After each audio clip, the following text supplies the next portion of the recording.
Good morning, and my name is Dr. H.L. Shivaprasad, and most of the people call me Prasad. Today I'm going to be reviewing or giving a brief overview of pathology on avian diseases. And let's go to the first slide.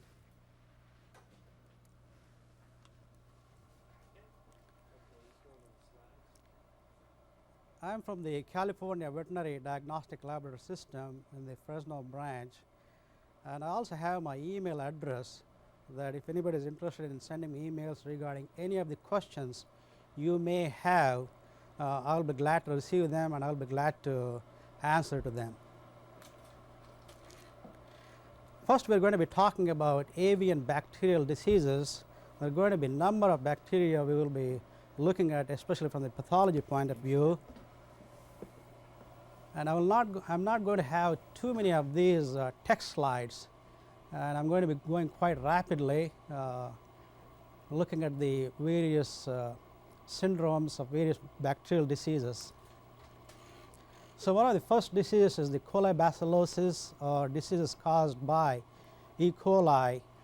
E. coli can cause various syndromes, and here we have a slide of a 3 to 5 day old chick. You can see it's got severe fibrinous pericarditis, perihepatitis, and air sacculitis. And this is one of the syndromes called as colibacillosis or colisepticemia. In turkeys, it can cause tremendous pericarditis in addition to other like air sacculitis and perihepatitis. In birds, especially in chickens and turkeys, the lesions tend to be quite fibrinous, and we are here seeing a diffuse fibrinous pericarditis due to E. coli. E. coli can also cause omphalitis. Here we're looking at the mid-jejunum of 2 chickens with the yolk stalk here and the yolk sac attached to the yolk stalk, and you can see the yolk sac here. It has severe granuloma formation, and the diagnosis here will be granulomatous omphalitis. So this is another syndrome or another pathological condition E. coli can cause. E. coli can also cause septicemia. This is from a chicken. Here we have white foci of necrosis, and I'm sure there is quite a bit of inflammation also. We don't see this all the time, but E. coli can cause this. It's not quite specific for E. coli because there are other bacteria which can also do this, including Salmonella and probably some viruses too. Another syndrome caused by E. coli is what is called Colic Granuloma. What we are seeing here is multiple granulomas attached to the cirrhosis of the intestine, and these also penetrate or extend into the mucosa sometimes. And this is a nice picture or a nice slide which you can get confused for mycobacteriosis caused by Mycobacterium avium, and I think both will be right on this, but this one is due to E. coli called Colic Granuloma. E. coli can also cause salpingitis. This one is difficult to recognize whether this is the oviduct, but here is the part of the oviduct which is filled with necrotic debris and also granulomatous inflammation in the wall of the oviduct. E. coli can also cause ophthalmitis. Here is the eye of a ostrich. We got corneal opacity, there's severe keratitis, and there's also corneal erosion as well as some exudation coming out through the cornea. E. coli can cause different kinds of diseases in various species of birds, less so in cetaceans and passerines. It can cause septicemia. It can also cause enteritis, and this is one of the few cases where I kind of backed into the diagnosis, because here you have a dilated intestine filled with kind of a watery contents, and this is not specific for E. coli, but we did isolate a pathogenic E. coli from this finch. Here is the intestinal tract from a turkey poult. And here you can look at the duodenum, then you have the jejunum, then you have the ileum and the ceca. This is a typical what we call as Poult enteritis syndrome. Can be caused by a variety of viruses, also some parasites, especially protozoa. And what we are looking at is the serosa is quite pale. There is segmental dilation in the small intestine, and the ceca is severely distended with frothy contents. I know you can't see the frothy contents in the ceca, but take my word for it that the ceca are distended, and when you open this you will see frothy contents. This is not a specific lesion for any particular disease. When we see this in turkey poults, we primarily think about various kinds of viruses, including coronavirus, rotavirus, enterovirus, as well as astrovirus. But for quite a number of years, about 10 years, we have been seeing what has been seen in other mammals, the attaching effacing E. coli.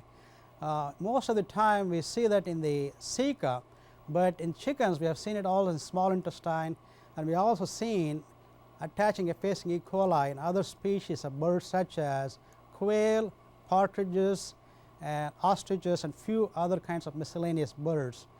And when you do the histopathology, you can see this E. coli attached to the mucosal epithelium of these enterocytes. And this is on a Giemsa stain, which are clearly visible, and then on a Gram stain you can see that these are Gram negative E. coli. And when you do the electron microscopy, these are thin sections, you can see that bacteria attached to the cytoplasm or the membranes of the cytoplasm of the enterocytes.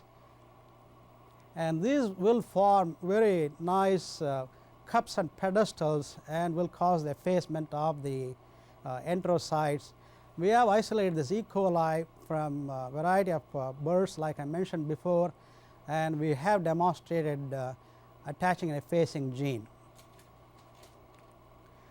Okay, moving on to salmonellosis. There are quite a number of diseases salmonella can cause.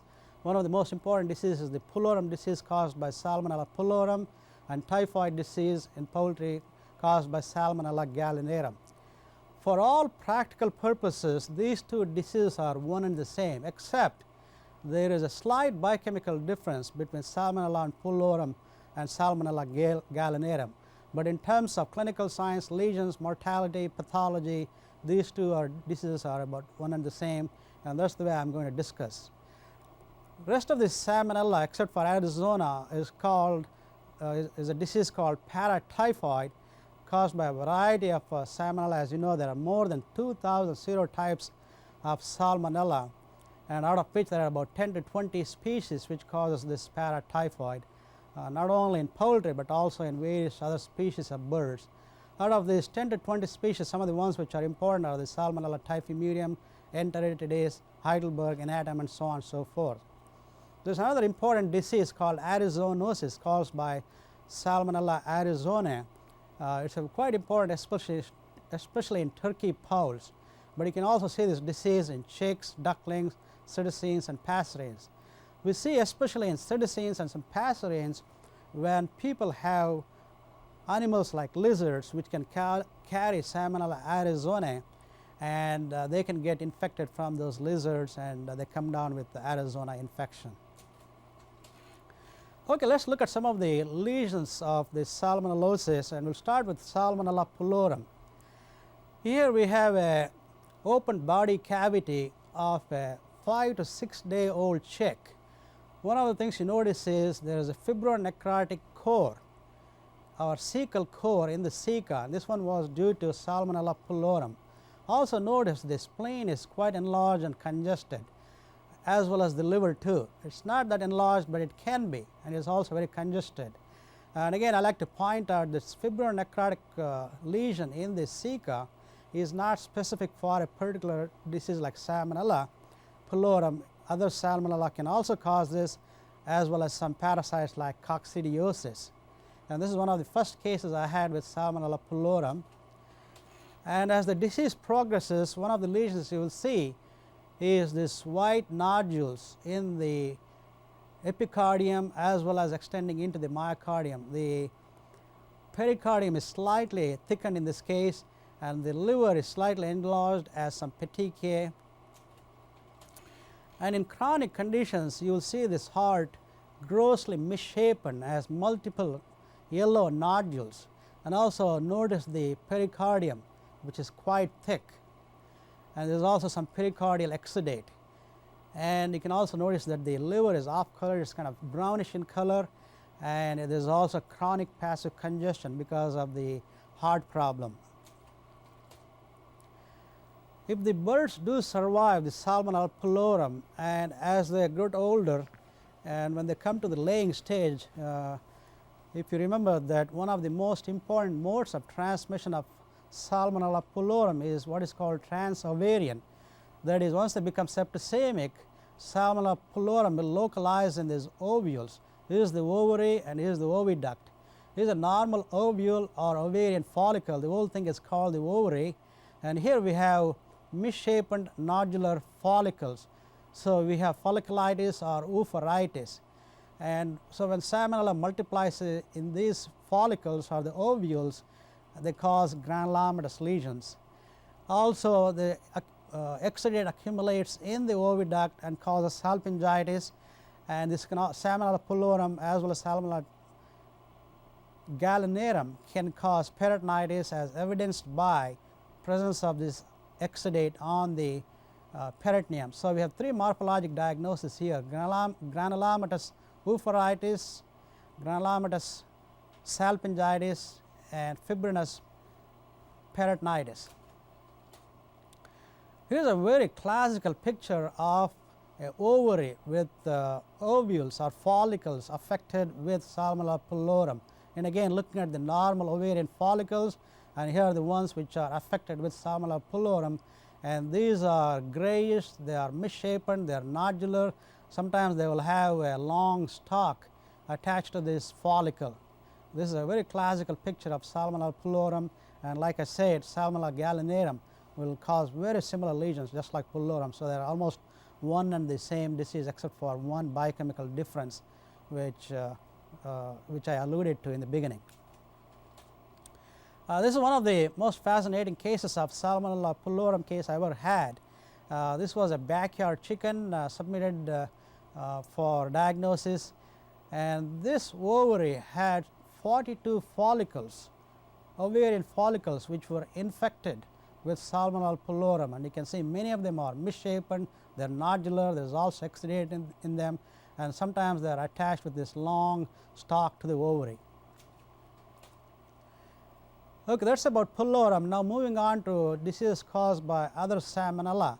Here we have the duodenum as well as other parts of the small intestine from a pigeon. When you see something like this, especially in pigeons, we should always think about Salmonella typhimurium. But I suppose if you see something like this lesion in a quail, immediately you should think about quail disease caused by Clostridium cholinum, and I will talk about that a little bit later on. But this is a disease caused by Salmonella typhimurium in a pigeon, and this one is ulcerative enteritis. Here we have a liver from an African grey parrot. This liver is slightly enlarged, it is mottled, it has got greenish in color, and we isolated Salmonella typhimurium from this bird, and it had hepatitis as well as it had septicemia. But just looking at the liver, it had hepatitis, and we isolated Salmonella typhimurium. This is a lesion we do not see quite often, but this is a liver from a backyard chicken. I want you to look at these greenish foci scattered throughout this liver, but some of these are quite prominent.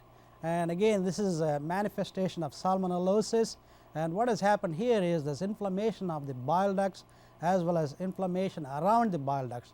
So, this is a cholangiohepatitis due to Salmonella typhimurium.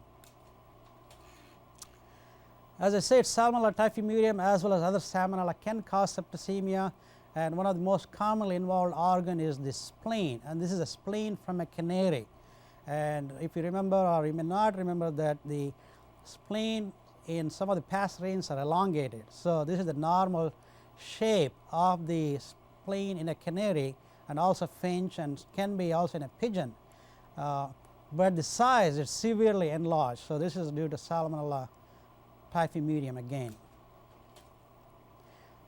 As I was saying, that salmonellosis can become septicemic is one of the most common diseases in pigeons, can localize in various organs including the bone, causing tremendous osteomyelitis. It can also localize in the brain, and here we have the picture or a slide of a brain of a pigeon where there is this yellow exudate in the lateral ventricles, and this is due to Salmonella typhimurium. We can see these kinds of lesions in some of the wild birds, especially crows and so on and so forth. And Salmonella arizonae can cause similar lesions in the brain of turkey poults also. One of the common manifestations of Salmonella typhimurium in pigeons is salpingitis as well as orchitis. Here we have the abdominal cavity of a pigeon, here we have the kidneys, and here is the testis, one testis which looks normal, and here is the other testis which is tremendously enlarged, and it's got granulomatous orchitis. Okay, moving on to chlamydiosis, I just wanted to show you a few text slides because there is some change in the taxonomy of the name of the chlamydia, what used to be called Chlamydia psittaci, effective April 1999, it will be called Chlamydophila psittaci. There are 6 serotypes A, B, C, D, and F, all isolated from birds, and it's been diagnosed in a variety of avian species, and of all the species of birds reported, 25% of the reported species are cetaceans, and you can see other birds are also susceptible, but chickens are relatively resistant. I would like to acknowledge Dr. Anderson from Ames, Iowa for providing this what I call as a preprint on the article which will be coming out in the International Journal of Systematic Bacteriology in April 1999. Now, they have divided the family into various genera. One of the genus is called the Chlamydophila, and you can see the Chlamydia psittaci or the Chlamydophila psittaci comes under the genus Chlamydophila, and these are the other species under the genus Chlamydophila. Now, what's going to happen to the genus Chlamydia? That's going to stay as it is, and these are the 3 species which are going to be under this genus Chlamydia, and again this is going to be coming out in this issue, April issue of the International Journal of Systemic Bacteriology. Okay, chlamydiosis is fairly common in cetaceans, also in pigeons too, and one of the most common manifestations of chlamydiosis is air saculitis. You may not see this lesion all the time like this, but here the abdominal air sacs are severely thickened, there is cases exudate in them. This is one of the probably the most severe severe manifestations, but sometimes you may not see the severe, there may be slight thickening or opacity of the air sacs. Another common manifestation is the hepatomegaly. This liver is severely enlarged, and sometimes you will also see severe pericarditis. I also want to point out that there is slight air saculitis or pleuritis and some pneumonia in this. I got some more slides I will show you a little bit later on. Here is another one. This is from a cetacine where the spleen is tremendously enlarged due to Chlamydophila psittaci, and again here you can see the air sacs, the posterior thoracic air sacs are slightly opaque, and this bird may have some pneumonia also. For some reason among the ratites, rhea is the one which is commonly affected out of the 3. There is the when we talk about ratites, we primarily talk about ostriches, emus, and rheas. This is the spleen from a rhea which was severely enlarged and was quite meaty, and we were able to demonstrate chlamydia fairly easily from the spleen. Here's another common, well, it's not a common manifestation, but I just want to point out, I should say this is a rare manifestation of chlamydiosis in turkeys. What we are seeing here is a knob or like a swelling on the top of the head. What this is this chlamydia has affected or has infected the nasal gland, which is present in almost all birds and is very well developed in some marine birds, because they have to regulate the salt contents, and so it's well developed, and it works very well in marine birds, but we do not know their function in the some of these poultry. But here we have a turkey head with a swollen knob-like structure on the just above the head. And when you peel it off, this is not from the same case but a different case, that here is the nasal gland which is enlarged and also looks discolored. There is edema, and this is due to nasal adenitis, and we do not know why. Sometimes chlamydia localizes or attacks or infects this particular gland. These birds did not have lesions anywhere else. We did get some positive FA from the spleen of some of these turkeys, but most of the lesions were present in this nasal gland. This is how histologically a normal nasal gland looks like. It is not in the nasal gland is not present in the eye or even in the orbit. It is present in the nasal septum, and through a duct it opens into the nasal cavity. And here is the normal architecture of the nasal gland, and this is the one which is affected with the chlamydia psittaci, and there is tremendous exudate as well as loss of architecture along with necrosis. And you can see there is one or several glands which are still intact, and there is exudate and necrotic debris within their lumens. One of the rare events, or one of the rare lesions I have seen, is that we normally look for chlamydia in the liver, spleen, conjunctiva, and air sac. Here we had a citizen, thanks to Dr. Rocio Crespo, our resident, and we are looking at the kidney.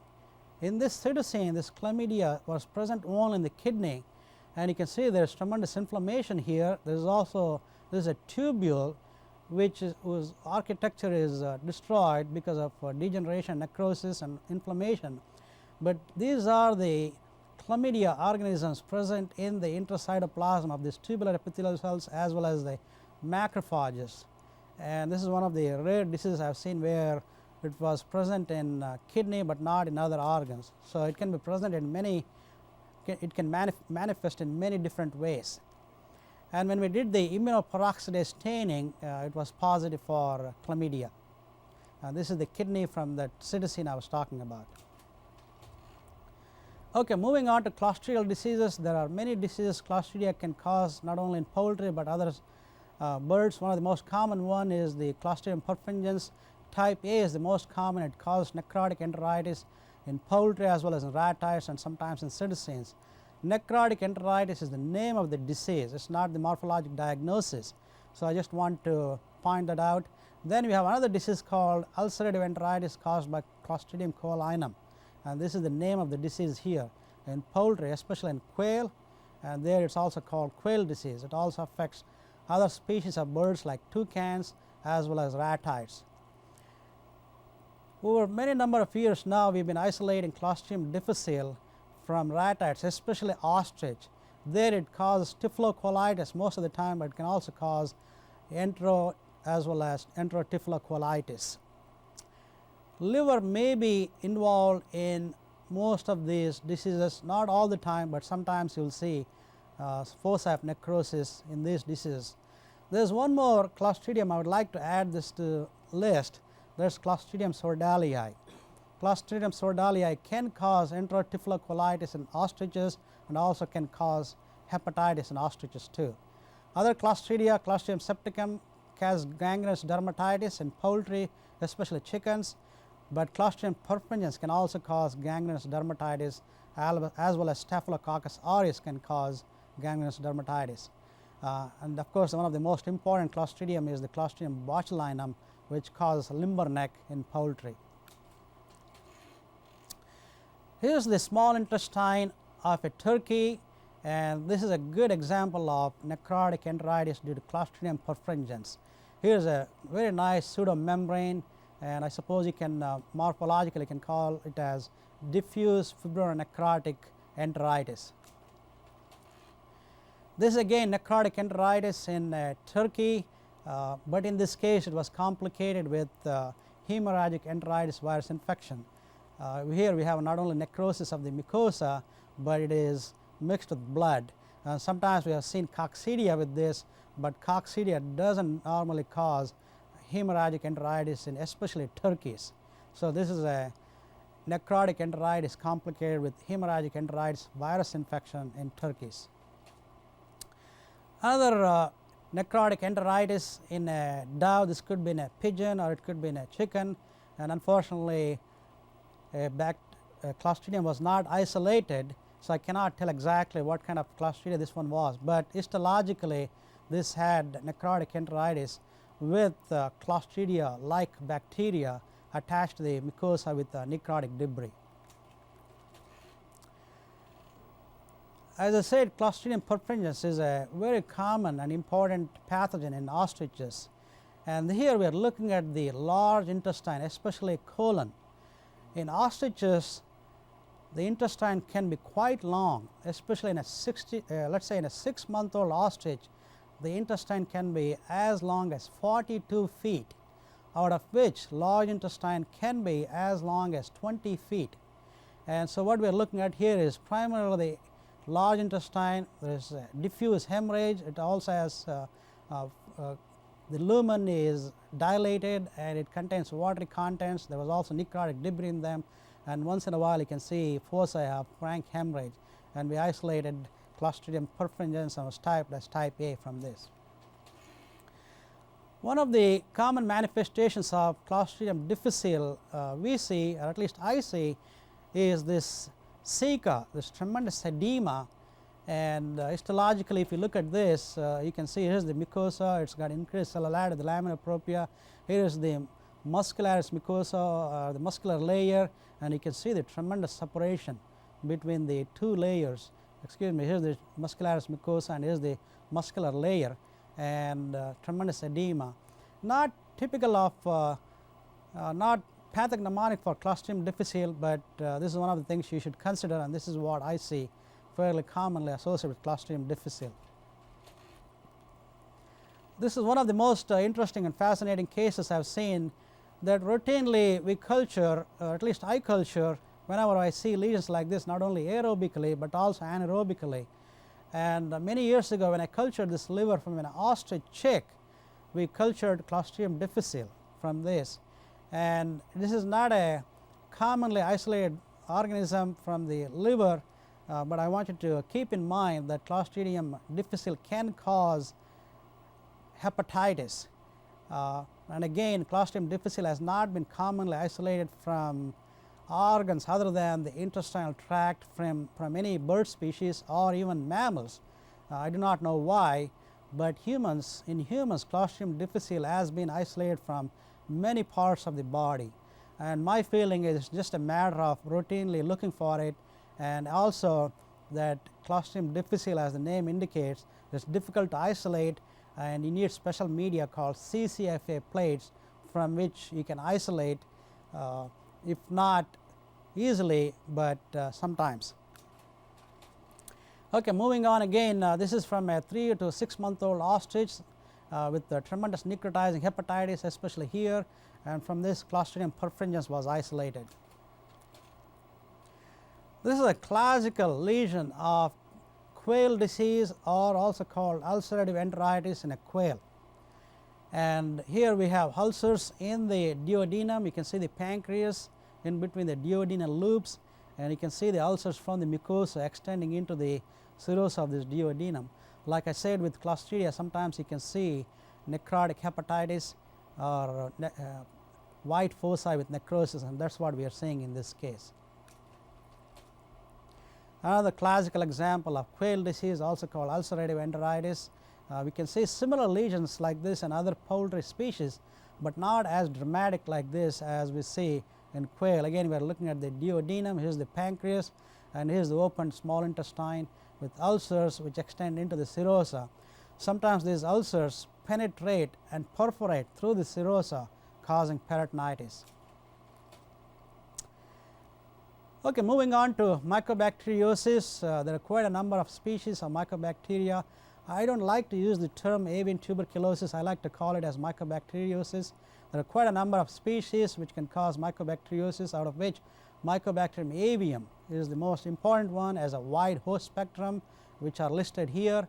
But my feeling in citizens and maybe in passerines, Mycobacterium genuense could be the most important mycobacteriosis. Most of you may or may not know that Mycobacterium tuberculosis has been known to cause mycobacteriosis in citizens for many, many years. There are numerous articles which have been documented in addition to other Mycobacterium avium and Mycobacterium genuense. Mycobacterium tuberculosis can cause lesions in citizens also. There may be other species which may be susceptible to Mycobacterium tuberculosis. Generally speaking, most of the birds are resistant to Mycobacterium bovis, but there are some reports that citizens are susceptible to Mycobacterium bovis, and probably other birds like wild birds. I think we will learn more about Mycobacterium bovis in wild birds in about few months or few weeks. Okay, moving on to the lesions of mycobacteriosis in a chicken due to Mycobacterium avium.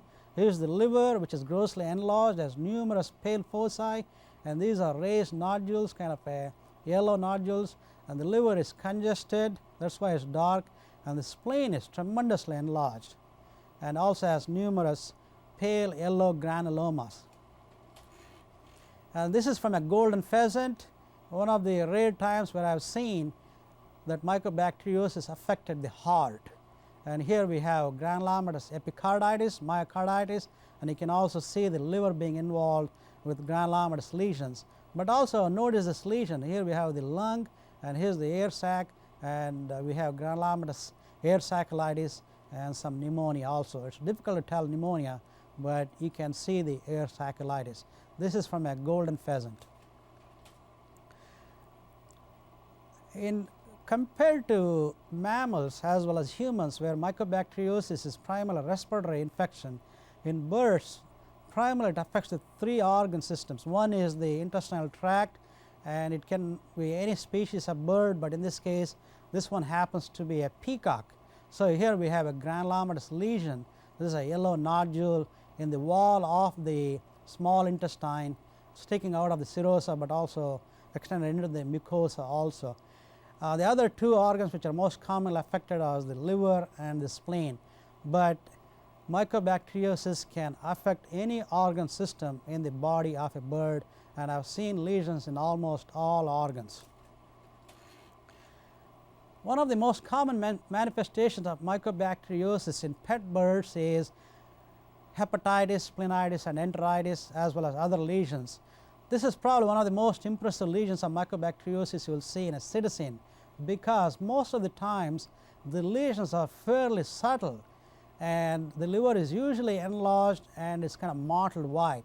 But in this case you can see that there are fairly visible good lesions, yellow foci, and these are not raised nodules. These are very flat, and this is the way typically we see mycobacteriosis in citizens and also turacos and probably passerines too. This is a BB parrot, one of the first cases I had when I was at Purdue University, and here the spleen is tremendously enlarged and it is mottled white, and histologically this spleen did not have any normal lymphocyte. Instead it was just infiltrated with foamy macrophages, which I will show you some lesions, histopathology later on. Another common manifestation of mycobacteriosis in pet birds is the involvement of the intestine. What we have here is the small miliary nodules in the mucosa of the small intestine, and what has happened here is this mycobacterium infects the villi, and the macrophages as well as giant cells infiltrate and they proliferate and cause distortion of the villi, and grossly this is what we see. Like I said, mycobacteriosis may be manifestation of many different kinds of lesions. This is a lesion was sent by one of my favorite doctors, Dr. Sakis. He thought it was a tumor, and I would have thought so also, but when you look at the lesion, you can see here is the heart, and there are some multiple nodules, and it does look like a tumor, but when we did the histopathology, it turned out to be a mycobacteriosis. So, the point is that Mycobacterium can present itself in many forms and lesions and many organ systems too. Okay, histologically we see two different kinds of lesions. One is a typical granuloma. This is what we see in most of the poultry as well as raptors and also some wild birds. You have a caseous necrosis surrounded by multinuclear giant cells, mixed population of inflammatory cells. Sometimes you will also see fibrosis. This is a typical granuloma. And when we do acid-fast staining, usually they are loaded with acid-fast bacteria. Okay, this is the manifestation of histopathology of mycobacteriosis in pet birds, turacos, and passerines. Here the pink-looking cells are the normal hepatocytes, and these foci, which are looking kind of a faintly staining basophilic cells, these are the foamy macrophages, and they will also form multinuclear giant cells, and this is how we see, like I said, in psittacines, passerines, as well as some of the passerines as well as turacos. And when we do the acid-fast staining, you can see these foamy macrophages are just loaded, or sometimes we call constipated, with numerous myriads of acid-fast bacteria. Okay, moving on to mycoplasmosis, a very important economic disease in poultry, primarily caused by Mycoplasma galliseptica, Mycoplasma synoviae, Mycoplasma melagrandis, and Mycoplasma iovae. Also, just like to point out, there are more than 14 to 20 or more Mycoplasma species known in various species of birds. Unfortunately, we do not know its pathogenic significance. As we go along, they are describing more and more Mycoplasma being pathogenic, and recently I read 2 more Mycoplasma species pathogenic in some of the wild birds, causing conjunctivitis. I think one, if I remember, is called Mycoplasma sterni. Mycoplasma gallisepticum also, it causes what is called chronic respiratory disease in poultry, and Mycoplasma synoviae can cause respiratory disease but also causes synovitis, and Mycoplasma melagrandis primarily causes air sacculitis, and Mycoplasma iovae, and especially in turkeys, causes low hatchability and embryonic mortality. Okay, let us look at some of the lesions of mycoplasmosis. This is a typical example of mycoplasmosis in a turkey, and what we have is the swelling of the infraorbital sinus, and if we open this, most of the time if it is a pure mycoplasma, you will see gelatinous exudate, but a lot of times it gets complicated with E. coli, then you will have caseous exudate. Mycoplasma synoviae can also cause similar lesions.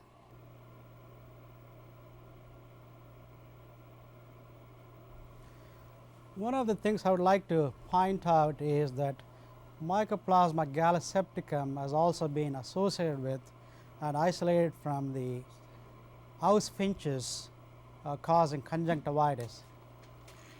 This is again the picture I was showing you before, where this lesion is not specific for a particular mycoplasma. Actually, this is a turkey with Mycoplasma synoviae, but Mycoplasma gallisepticum is the one you should think about when you do see a lesion like this. There are a number of other bacteria which also can do or cause similar lesions, as well as viral diseases, and as we go along I will talk about them. Here is another common manifestation of mycoplasmosis. Here we have also air sacculitis complicated with E. coli, and this is the air sac from a turkey. A lot of times with mycoplasmosis, if at all, if we see it rarely with mycoplasmosis alone, the air sacs will be opaque and thickened, but here if it's complicated with E. coli, it tends to be more caseous and fibrinosuppurative. Mycoplasma gallisepticum as well as Mycoplasma synoviae can cause synovitis, but we generally associate this kind of a lesion with Mycoplasma synoviae. And you can also see that there is some erosion of the articular cartilage in this joint. There's cloudy exudate, and sometimes this gets complicated with E. coli, then we'll get kind of a caseous exudate or fibrinosuppurative exudate. These are the tracheas, two tracheas from turkey poults about 3 to 5 weeks of age. Here's a normal tracheal ring cut on the cross section from a normal turkey poult, and here's the one which is tremendously collapsed, and this is due to Bordetella avium, also called turkey coryza, but I think we should call it Bordellosis, so that this way we can keep getting confused with the chicken coryza, which is caused by Haemophilus paragallinarum. And this is very typical of turkey coryza. And B. avium, what it does is that it causes tremendous deciliation, squamous metaplasia. Then for whatever toxins they produce, they seem to work on the chondrocytes, causing weakening and collapse of the trachea. Now moving on to other diseases, this is typical of Pastorella multocida, also the disease is called fowl cholera or avian cholera, and fairly common in turkeys and chickens, but also seen in other species. But this is one of the most common manifestations or lesions we see associated with fowl cholera caused by Pastorella multocida. This lung doesn't look bad, it is congested, somewhat edematous, but you can look at the other lung, it's got tremendous fibrinous pleuritis, the lung is consolidated, and if you look at this, one lung part of a lot of times there's unilateral consolidation, and it's so consolidated that you can chisel this out very easily from the thoracic cavity. While we are here, I like to point out there's another bacteria called Ornithobacterium rhinotracheale, can cause lesions very similar to this. It will be almost impossible to differentiate between this lesion caused by fowl cholera and caused by Pastorella multocida, and a disease caused by Ornithobacterium rhinotracheale, but in this case P. multocida was isolated. Sometimes we do see involvement of the liver with fowl cholera, and here we have the liver of a duck with numerous white foci of necrosis. In some chronic forms of fowl cholera in breeder chickens, you can see involvement of the wattles, and the bacteria localized in the wattles causes tremendous caseous granulomas or cellulitis or dermatitis involving the wattles in this case. This is a pericarditis from a duck. Used to be called Pastorella, the etiologic agent used to be called Pastorella anatipestifer, now it is called Rhimarella anatipestifer. The name of the disease is the new duck disease. It's not new anymore, but a significant and a fairly common disease in commercial duck operations. What we are looking at is the fibrinous pericarditis due to Rhimarella anatipestifer. These are the two hearts from a turkey with petechiae on the epicardium and also on the pericardial fat, as was epicardial fat. It's not specific for a particular disease, but when you see something like this, you should think about erysipelas, and especially when you put this lesion. This is a fairly normal looking spleen. This spleen is severely enlarged and very congested, and one of the first things we should think about is erysipelas infection caused by Erysipelotrix rhusiopathiae. Once in a while we also get vegetative endocarditis, especially in the left heart involving the AV valve. We don't see this all the time with erysipelas, and also I'd like to point out that this vegetative endocarditis is not specific for any particular bacteria. It could be any kinds of other bacteria including Staphylococcus, E. coli, and I'll show you some more slides and pictures as we go along, but in this case erysipelas was isolated. Okay, this is a lesion. We are looking from a citizen, most probably a loricate. We are looking at the liver with multiple pale nodules or yellow nodules. It's not typical of any particular disease. This could be confused for mycobacteriosis, but in this case Yersinia pseudotuberculosis was isolated. We tend to see this more often in the west coast of the United States. Another cytosine, this one was somewhat confusing in the sense the lesions did not look for typical for Yersinia pseudotuberculosis, but that's what was isolated, and histologically it did look like granulomatous hepatitis with numerous gram-negative bacteria within the lesion. That goes to show you that just looking at the white foci of a liver in a bird, you cannot tell a particular disease what might be involved or what might be a particular bacteria causing. So, in this case again this is due to Yersinia pseudotuberculosis. This is a hornbill from a zoo, and I want to point out here is the spleen, and you can see the liver is also involved, but what I want to point out here is the spleen, which is enlarged, also has multiple yellow nodules. Also look at the kidney, also has similar nodules, and again Yersinia pseudotuberculosis was isolated. I think E. coli can cause similar lesions like we talked about Colic Granuloma or even Mycobacteriosis. So, those are the differentials. Other important disease in turkeys is what is called the green liver disease and osteomyelitis complex. We do not see this white foci most of the time, but when we do see, it is nice to correlate with a particular bacteria, but green liver itself is not pathognomonic for any particular bacteria. Many bacteria can cause lesions like this, but we most commonly associate this with Staphylococcus aureus, and that is what was isolated from this liver. And here is the osteomyelitis. We are looking at turkey long bone. Here is the epiphysis, and this tremendous necrosis, even cavitation, and this yellow cases exudate, and Staphylococcus aureus was isolated. Staph icus can do this, also E. coli can do, and probably other bacteria. Here is another one, osteomyelitis. I think this one is a little bit difficult to recognize as bone, but it has been cut on the cross section because this osteomyelitis had extended not only into the diaphysis but also into the metaphysis, and you can see this classical or this pale exudate within the bone marrow, and in this case Staphylococcus aureus was isolated. This is again the long bone. We are looking at the epiphysis, and this one was fixed in formaldehyde, and it's such a nice picture. I took it out and took a picture, and we have a typical osteomyelitis lesion with a granuloma, and there were gram positive bacteria within the lesion, most probably Staphylococcus aureus. Staphylococcus aureus as well as Streptococcus can cause various other lesions, especially vegetative endocarditis. This is from a duck. Most often vegetative endocarditis is seen on the left side involving the AV valve, but you can see in this duck not only the valve is involved, but also the endocardium here as well as here.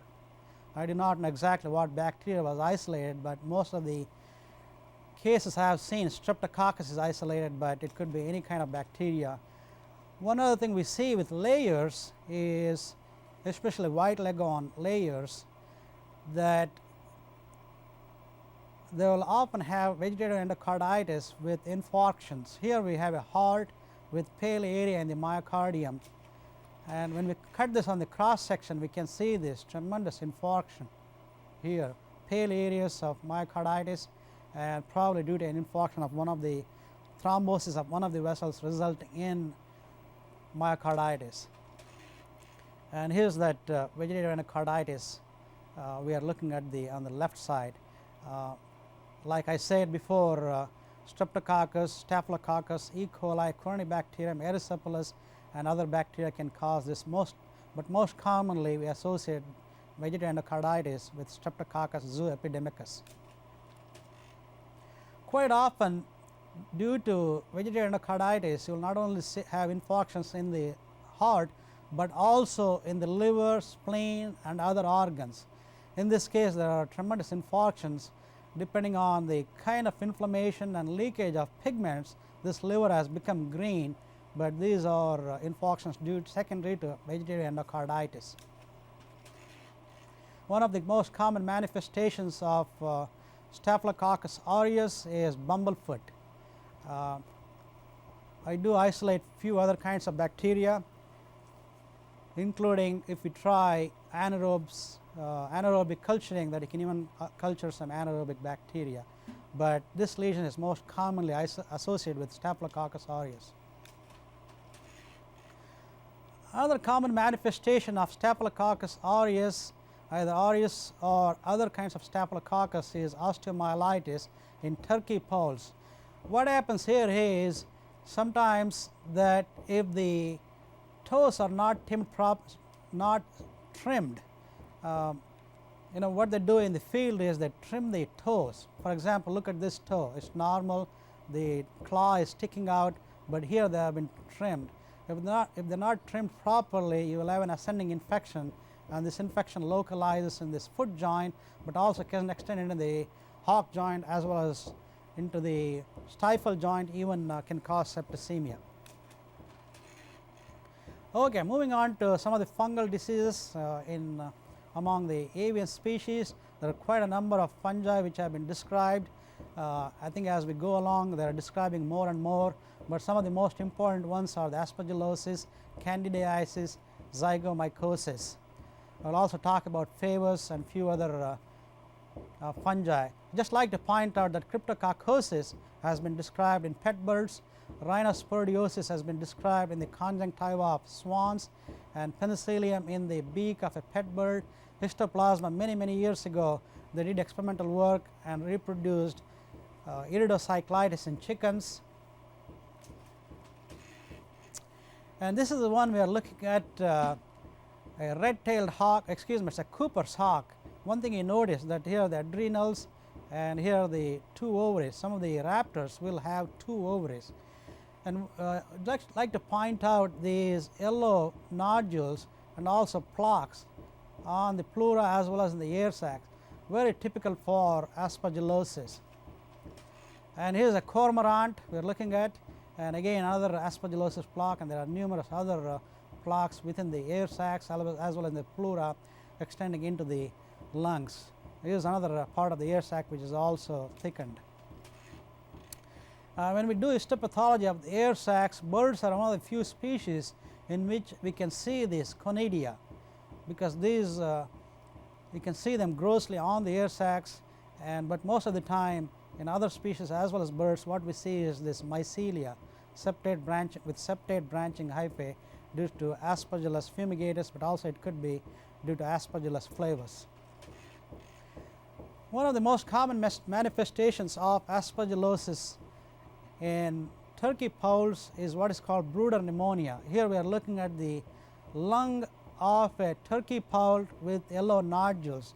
Depending on the brooding conditions as well as the incubation conditions with the air, these aspergillus can spread, get through the respiratory system, then cause lesions like this in the lungs.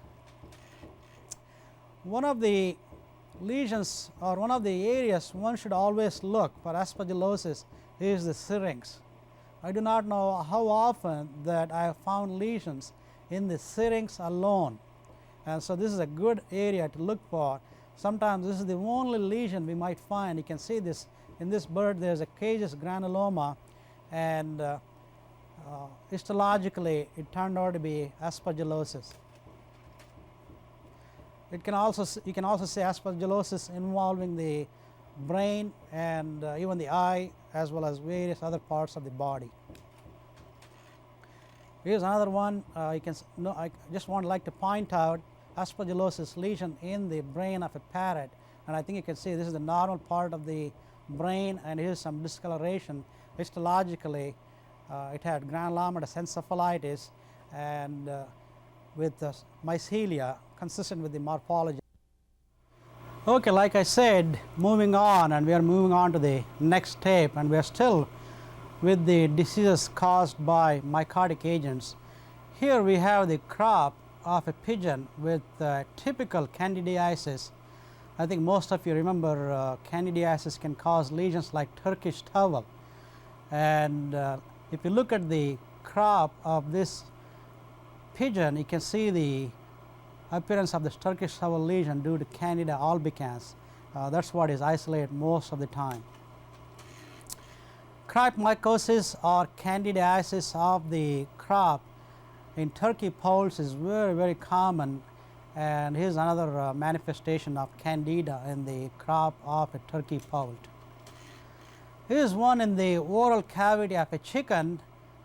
You might get confused for other lesions, which rightfully so, because similar lesions can be caused by other etiologic agents. I can name pox is one, probably trichomonas is another one, and as we go along I will try to point out a few more other diseases, but in this case it turned out to be Candida infection. Here is the Candida infection in a ostrich. Look at the tongue of an ostrich, which is quite different, but if you look at these yellow plaques in the oral cavity, especially at these beaks, inside the beak, very typical for Candida. It's very common in ostriches, and this is where we see most commonly in these ratites. This other disease due to Microsporum gallinae, the name of the disease is called Favus. What you see is this sprinkling or presence of powdery like material on the non-feathered portion, primarily on the face and on the head, also sometimes around the eyelids, and this is a dermatophyte due to Microsporum gallinae, and the name of the disease is Favus. In some severe cases, Favus can manifest itself like this. This is a slide from Cornell University, and you can see even the wattles are affected, and this is due to a dermatophyte called Microsporum gallinae. What we are looking here in this slide is zygomycosis affecting the proventriculus. Proventriculus has been cut through the wall, and we are looking at the wall of this proventriculus, and there is tremendous necrosis of the wall of this proventriculus. Here is another lesion similarly. From this particular case, Mucor species was isolated, but zygomycosis is fairly common in proventriculus of ostriches, but has also been described in other parts of the body in other species of birds. This is how a typical zygomycosis looks histologically. Okay, moving on to avian viral diseases. This is just a text slide. I may not deal with all these viruses, but I will try to show you some of the lesions. One of the first diseases I want to talk about is the Marax disease. This is probably one of the most common and well studied diseases of young chickens, and also I would like to point out that quail and turkeys are also susceptible, and the etiology is the cell associated herpes virus. Pathogenesis I will talk a little bit more in detail in the next slide, but this kind of gives a summary of that. Some of the things I like to point out really here is most of you may know that Marax disease virus or herpes virus causes lymphoma, but I like to point out that it can also cause immunodepression and can cause paralysis and blindness. And this is the pathogenesis of Marax disease virus or the herpes virus, which causes Marax disease in chickens primarily. The virus replicates in the feather follicle epithelium, and it sheds through the dander. Then other chickens get it through either we do not know what cell, but it could be macrophage, and it becomes viremic. Then it affects or infects the B cells in the bursa primarily. Notice here that it does not affect or infect the resting T cells. So once these B cells are affected, these B cells undergo what is called early cytolytic infections. Then the T cells become activated, and then the T cells also undergo cytolysis. So you have both cytolysis of B cells as well as T cells. So this is when we see immunodepression. Not only you will see bursal atrophy, but also thymic atrophy. Then for some reason we do not know, it could be host response like CMI, that the virus goes into latency. Then after a while that this virus starts transforming. The pathogenesis is not known how this virus transforms these T cells into lymphoma. So, the lymphoma and Marax disease virus are the T cells. I will try to show you some of these lesions. Here is a typical Marax disease, or what sometimes is called as cutaneous Marax. I do not like to call that, but this is what has happened is the feather follicle are affected, and there are lesions around the feather follicle epithelium as well as around the feathers, and also extends into the dermis, and these will appear as frank nodules, and here they are congested because there is some inflammation as well as these burrs were dragged around, but a lot of times you will not see this congestion.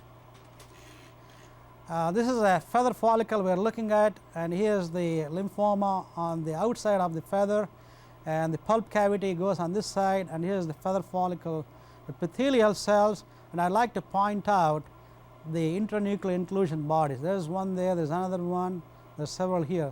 There are also quite a few here, but I think these are probably the most classical ones.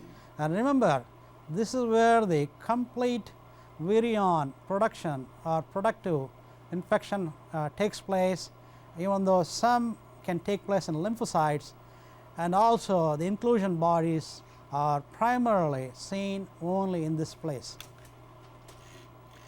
Some of the lesions, here is the normal thymus from a chicken, and is a chicken infected with Marax disease virus, and there is tremendous atrophy of this thymus. These are from 3 different birds, and again I like to point out this thymic atrophy is not specific for Marax disease. I will show you that other diseases like chicken infectious anemia virus can also cause similar lesions. Like I said, that Marax disease virus infects the bursa. This is one of those rare cases where there was even course within this bursa. It will cause tremendous necrosis of the lymphocytes within the bursa, but in this case there was exudation, fibrinous exudation, and you can see these cores coming out of these have been taken out of the bursa. They look like the morphology of the plicae of bursa itself. It's quite fascinating. Here is a typical manifestation I think most of you have seen due to Marax disease virus when it infects the nerves.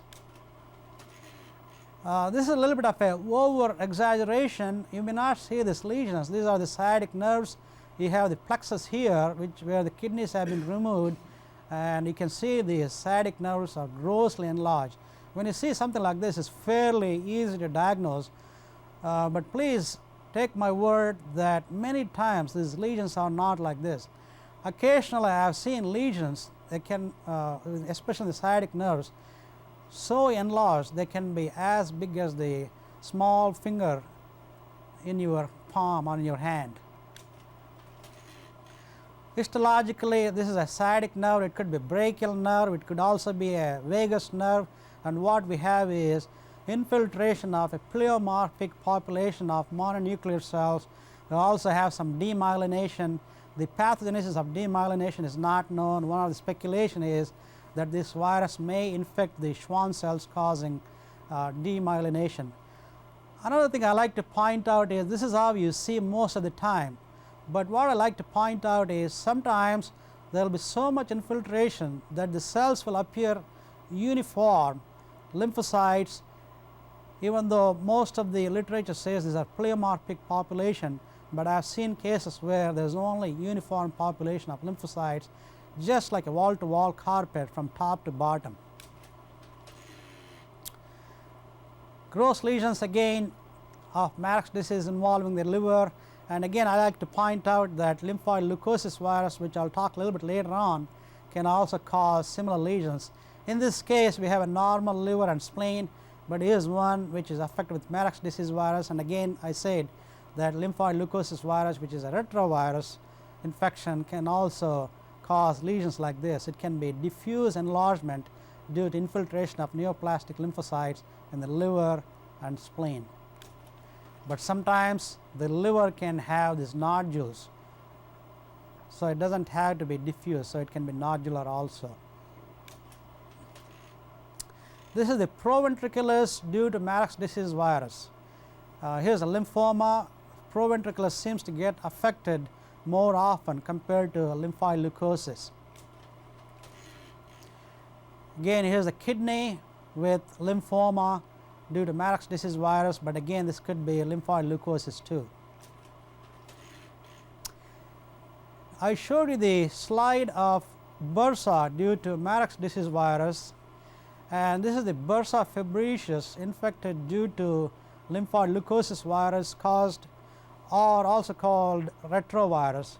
And one of the differences is in lymphoid leukosis you will see frank enlargement of the bursa fabricius. We are looking at the one of the plicae. Here is one plicae, here is the other plicae. And the differences between lymphoid leukosis and Marax disease is in lymphoid leukosis the lymphoma is intrafollicular, and here are the various bursal follicles, and here you can see the frank lymphoma arising from the intrafollicular. With Marax disease virus the lymphocytes arise in between the follicles. That is the difference. One other manifestation of retrovirus or leukosis complex is osteopetrosis, and here you can see this is bilaterally affected in the long bones, whereas here one long bone appears normal. Here we are looking at the tarsometatarsus, and in this case only one long bone is affected. This is a case we had a long time ago at Purdue University, where these bones were boiled and the meat was removed just to show you the long bones, the normal versus affected long bones due to retrovirus, and the disease is osteopetrosis. The pathogenesis is not known, but it is believed that the retrovirus acts on the osteoblasts, and which in turn probably lays down or gives rise to osteocytes, and which lays down the osteoid and results in this gross disfigurement or enlargement of the diaphysis.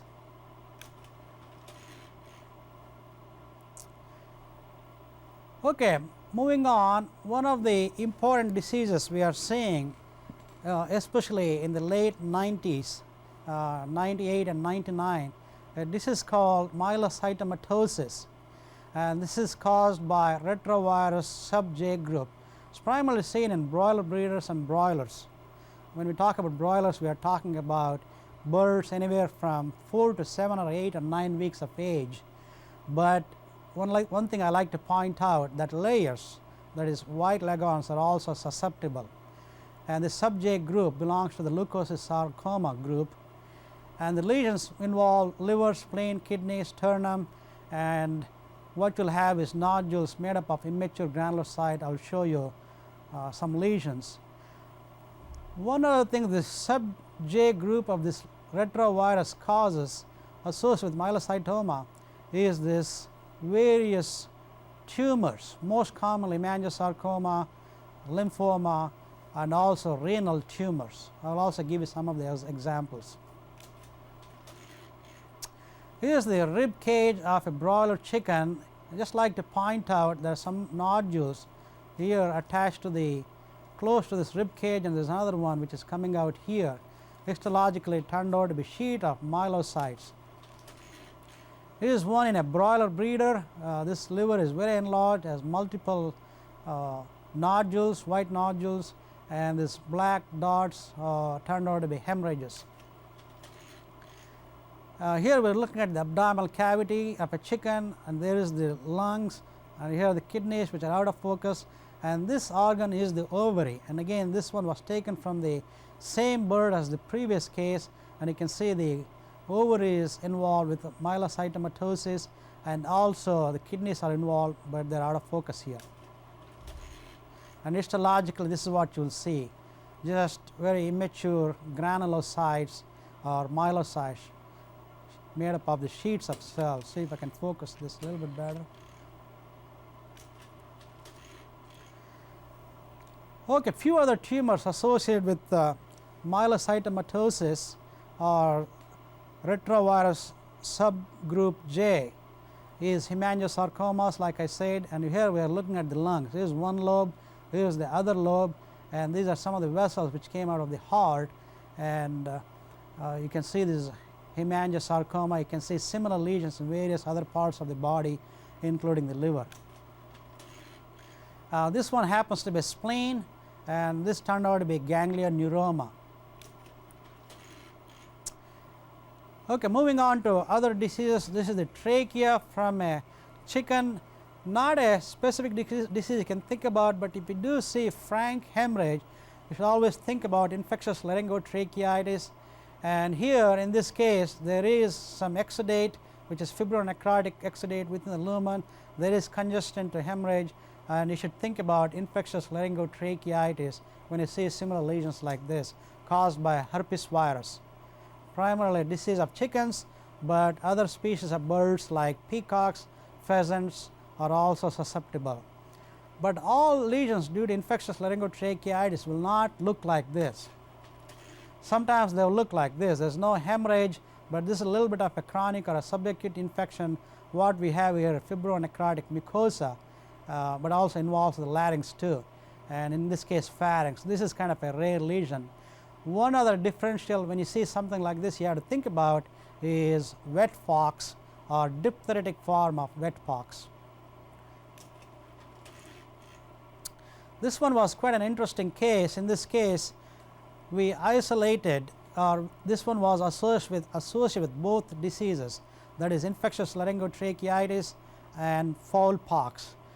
Fowl pox was seen histologically due to proliferation of epithelial cells and typical intracytoplasmic inclusion bodies, but ILT virus was isolated and identified, and also was identified positively by FA. So once in a while you will get dual infections, and in this case it is due to infectious laryngotracheitis and fowl pox. Another important disease of chickens, primarily, as far as I know, only chickens are susceptible, is the infectious bronchitis caused by coronavirus.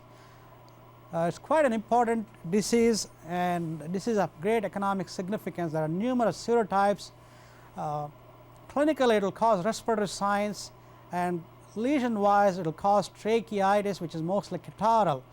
But if it gets complicated with E. coli, it will cause tremendous air saccolitis.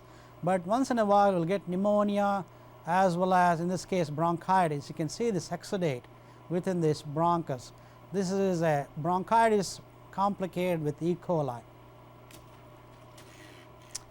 There are numerous strains of coronavirus associated with infectious bronchitis, and one of the strains, or several strains, can cause what is called nephritis and nephrosis. Here we are looking at the kidney. There are urate precipitates on the kidney lobules, and one of the ureters is enlarged. They will end up with what is called urolithiasis. And again, this lesion is not specific for infectious bronchitis. There are numerous things which can cause this, and I'll talk about it when we come to talking about the metabolic disease called gout. But in this case, it turned out to be due to infectious bronchitis virus, one of the strains which can cause nephritis and nephrosis.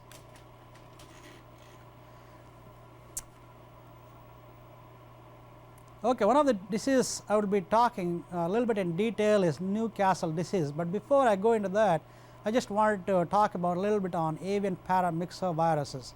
You can see there are numerous kinds. There are from 1 to 9 types of paramyxoviruses, designated from 1 to 9, and PMV1 or paramyxovirus 1 is the prototype, is the one which causes Newcastle disease.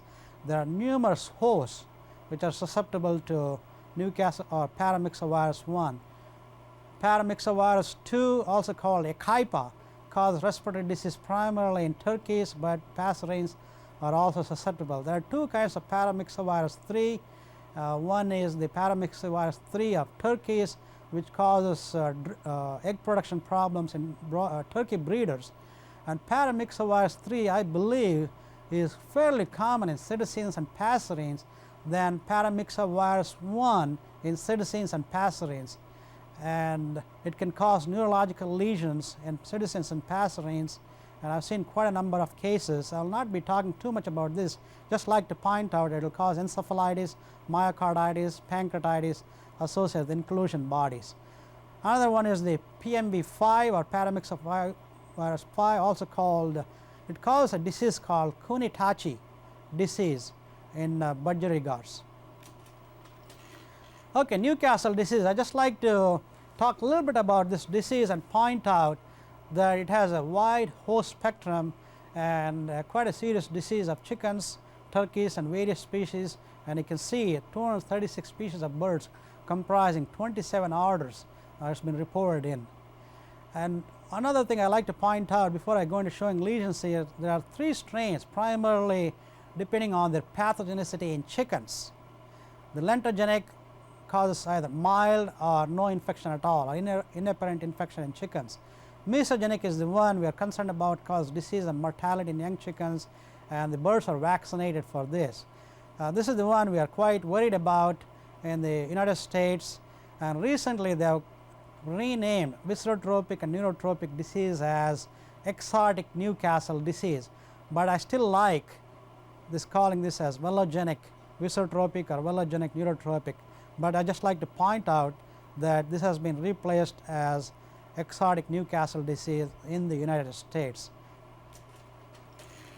Recently we had an opportunity, unfortunately, of exotic Newcastle disease or velogenic viscerotropic Newcastle disease in some backyard chickens.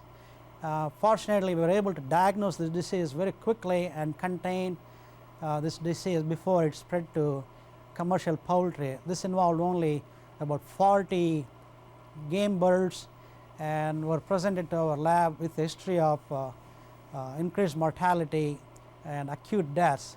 And here we are looking at the conjunctiva due to VVND or exotic Newcastle disease form of the Newcastle disease, and you can see the tremendous hemorrhage within the conjunctiva.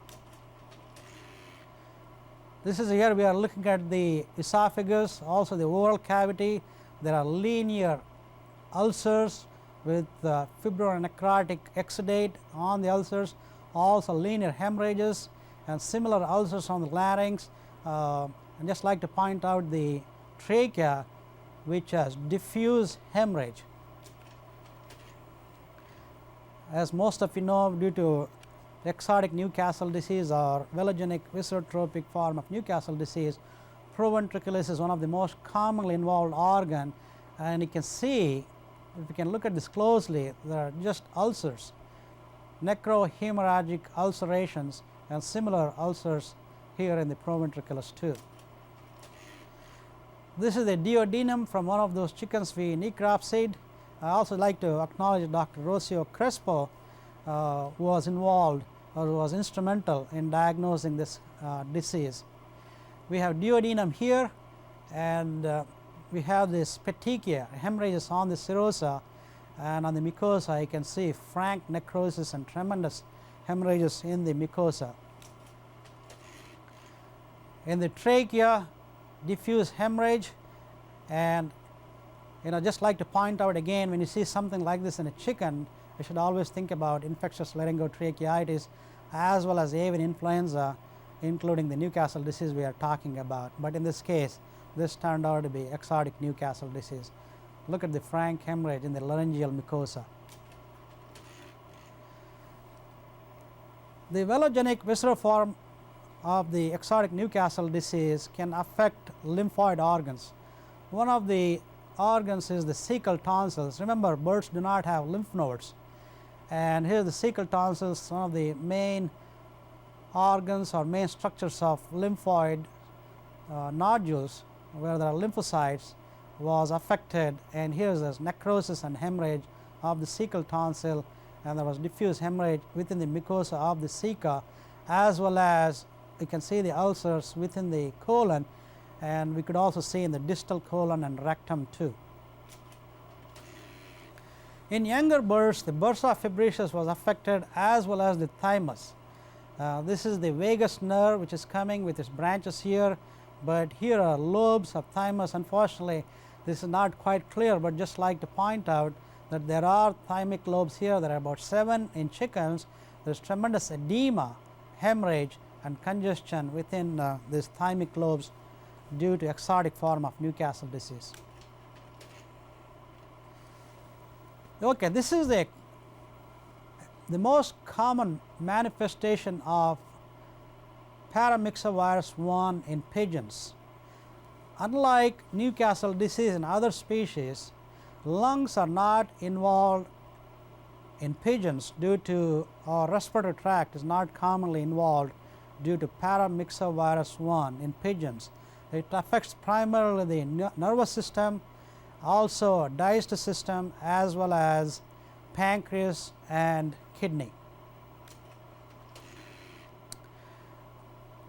This is an example of avian influenza in a turkey. There are numerous serotypes, but fortunately this one was not one of those serious types of serotype like H5N2 or H7. But this is again not a typical one, but I just wanted to point out a few other things that once in a while avian influenza can manifest it with sinusitis. There is another disease called turkey rhinotracheitis caused by pneumovirus. That disease was not present in the United States till about last year, and the lesions were very typical of turkey rhinotracheitis, and it looked like this. But in this case, this one is due to avian influenza. So, if you recall, I showed similar lesions due to mycoplasmosis, and you can see that a lesion like this is not pathognomonic for any particular disease, and you got to have a long list of bacterial as well as viral diseases which can cause similar lesions. And again, this is due to avian influenza, and the turkey I was talking about. Avian influenza can cause conjunctivitis, ear sacculitis, tracheitis, and in this case it also had pneumonia. This lung also has congestion and edema, whereas this lobe is severely enlarged because there is tremendous interstitial pneumonia as well as some bronchopneumonia because of secondary bacterial infection. So, this is due to avian influenza. I do not remember exactly which serotype was isolated, but it was one of those H9. Okay, here we are looking at the gizzard of a chicken due to avian encephalomyelitis virus. Avian encephalomyelitis virus is a picornavirus. It is primarily a disease of chickens, and one of the things it causes is neurological signs in young chickens, and the name of the sometimes the disease is also called epidemic tremor, but sometimes it affects the muscular wall of the gizzard where it causes degeneration and lymphocytic infiltration. It can also cause pancreatitis and also similar lesions, not quite frank like this, in the proventriculus also. I will show you some of those. This is a typical picture histologically of avian encephalomyelitis. One of the hallmarks is neurons. They are tremendously swollen. There is chromatolysis, there is perivascular cupping, there is gliosis. Here is another neuron which is also enlarged and undergoing chromatolysis. Some of these neurons do not look that bad, but do not look happy either. Here is some more perivascular cupping. And here is the one, if you put those lesions along with this, for some reason they consider this as pathognomonic for avian encephalomyelitis. We are looking at the proventriculus. Here is the serosa, here is the muscular wall, and here we have the glandular portion, and here is the wall of the proventriculus. We have infiltration of lymphocytes. Sometimes when the chickens or turkeys survive this infection, they end up with cataracts. This one happens to be in a turkey, but similar lesions can be seen in chickens also. So, here is a turkey which is about 16 to 18 weeks old, and this is when we see these cataracts even in chickens also, usually about 14 weeks all the way to 20, 30 weeks also, but this one was about 16 to 18 weeks old turkey. Okay, moving on again, most of you know these are the typical fowl pox lesions. We are looking at the comb of a chicken. We have these gray nodules on the non-feathered portions of the skin. It can be present on the comb and wattles as well as in the face. I've also seen in the sometimes on the back of the chickens also, but this is some of the portions which is most common. Can also involve the eyelids too. Okay, pox infection is very common and quite serious in canaries, and here is a canary which is involving the eyelid and also the commissures of the beak, also involves the wing and back of the bird, and it can also involve the can also involve the legs. Here you can see the digits being involved, and I also seen in the back of the canaries too. This one, a bluefront Amazon. Sometimes people tend to classify pox as dry pox as well as wet form of pox called the diphtheritic pox. That is, if you see the lesions on the skin, it's called the dry pox, and if you see the lesions in the oral cavity, esophagus and the respiratory system, it's called the wet pox. But this one happens to be a bluefront Amazon. You can see the oral cavity is involved, the pharynx is involved, sometimes the esophagus, and also the tongue is involved too in this case. Okay, we are still talking about pox, and what we have here is a open section of the trachea. You can see the larynx here, and within the mucosa, on the mucosa of the trachea, this is from a chicken which the bird had respiratory problem. There are what appears to be, it's difficult to appreciate for you looking at this, but there were proliferation of epithelial cells forming nodules. This one may look like exudate, but actually these were nodules due to pox. Another typical pox, this one happens to be in a red-tailed hawk. You can see these nodules. This is another common manifestation of pox in some of the raptors. This one happens to be in a crow. I don't know if you remember that pox virus can be oncogenic, and sometimes they produce lesions or nodules like this, almost looking like a papilloma, but this is not papilloma. This is in a crow. Multiple nodules within the leg of a crow, especially in the digits. Histologically, this is one of the few diseases which I can say is quite pathognomonic.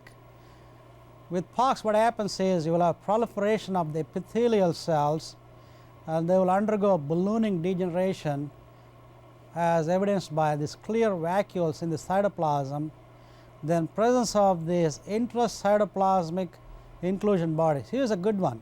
Here's a cell with a nucleus there and eosinophilic intracytoplasmic inclusion body. There are quite a few, but probably this is one which is quite typical of. And I would say this is probably quite pathognomonic for this disease. And in this case, this one happens to be due to fowl pox. Please remember, do not call this as chicken pox, because pox is in the chicken. Chicken pox is entirely a different disease in humans caused by herpes virus.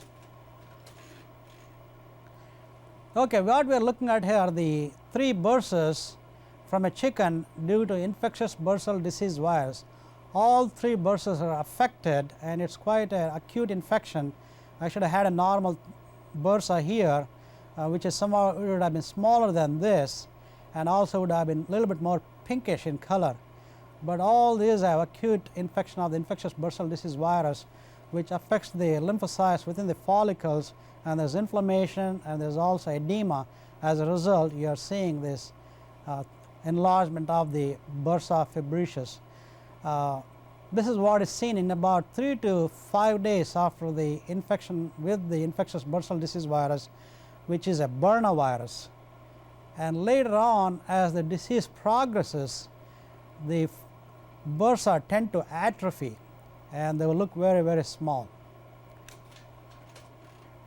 Sometimes you will also see frank hemorrhages within the bursal follicles, but we don't see this these days commonly as we used to see in the 80s. Okay, this is a different disease. Changing the subject, we have in 2 syringes blood collected from a chicken which was infected with chicken infectious anemia virus, and here is a control blood or blood from a control bird which is normal. So, when you see this, so immediately you should think about anemia, and this is from a bird infected with chicken infectious anemia virus, which is a Zika virus, one of the first described Zika virus. As you may or may not know, that there is a new group of virus called the Zika virus, in which there are 3 viruses. One is the chicken infectious anemia virus, the second one is the citizen beacon feather disease virus, and the third one is the porcine Zika virus. Some of these ones we are seeing lesions are experimentally infected chickens. This is a disease primarily of young chickens, like anywhere between 2 to 3 or 4 weeks of age. Here we are looking at the long bones of a control bird which was infected with chicken infectious anemia virus, and here is the control one, and here is the one which was infected, and you can see the pale bone marrow due to the effect of the virus on the stem cells. This virus, I understand, affects the pluripotential stem cells. It can also cause thrombocytopenia and lymphopenia as well as anemia. One of the most common manifestations of chicken infectious anemia virus is the tremendous atrophy of the thymus. Here is the normal thymic lobes. In chickens there are usually about 7, and I am showing you about 5 here.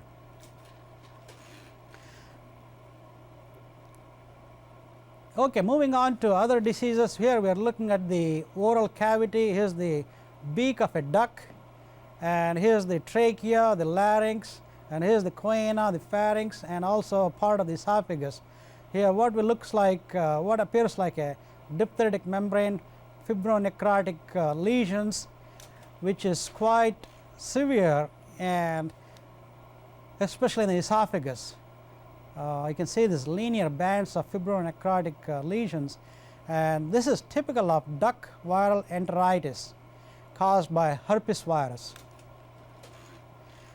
Another common manifestation of duck viral enteritis is lymphoid necrosis forming annular bands in the digestive tract. Here we are looking at the ceca, and you can see that one annular band from the serosa grossly, when the ceca was opened, this diffuse fibronecrotic mucosa with the annular band in this area. Also with the duck viral enteritis, you can see inflammation of the rectum, especially cloaca, the distal colon as well as the rectum, and then the cloaca you are seeing here, fibronecrotic lesion. One of the common manifestations of duck viral enteritis, also called duck plague, is hemorrhages on the epicardium and congestion of various organs, and sometimes even the blood flows freely into the abdominal cavity as well as in the thoracic cavity.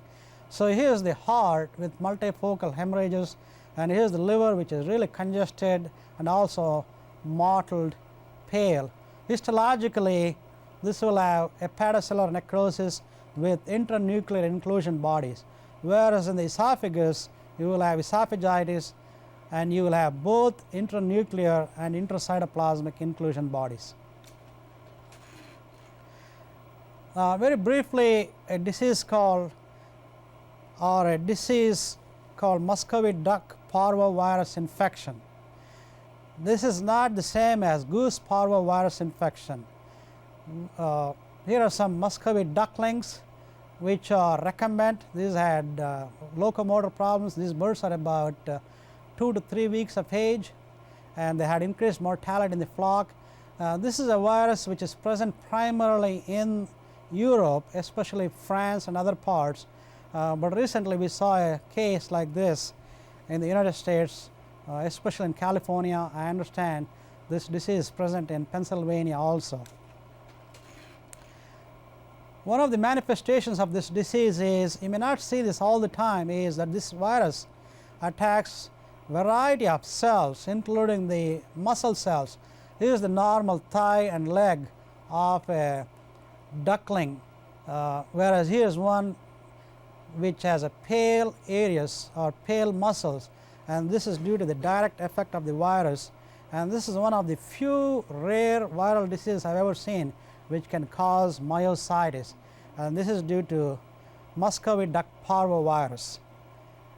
In extreme cases, you can also see this myositis of the pectoral muscles, but for some reason, depending on the type of the muscle fibers, I do not know why this happens in the viruses, but pectoral muscles are not commonly affected, but in extreme cases pectoral muscles can also be affected too. Other lesions we see is myocarditis. In this case we have hydropericardium, and we also have some exudate glistening thing on the capsule of the liver, so there is perihepatitis. So Muscovy duck parvovirus causes quite a bit different kinds of lesions in many parts of the body, including encephalomyelitis, neuritis, also affects the lymphoid system also. Some of those birds, some of those ducklings which were affected at 2 or 3 weeks, if they survive, those with myocarditis end up with round heart. Then you will have chronic passive congestion of the liver. As you can see, there is capsular fibrosis, then ascites. Okay, we are looking at the bobwhite quail. One of the common diseases of bobwhite quail is adenovirus. There are 3 groups of adenoviruses. Group 1, we are talking about adenovirus groups, avian adenoviruses.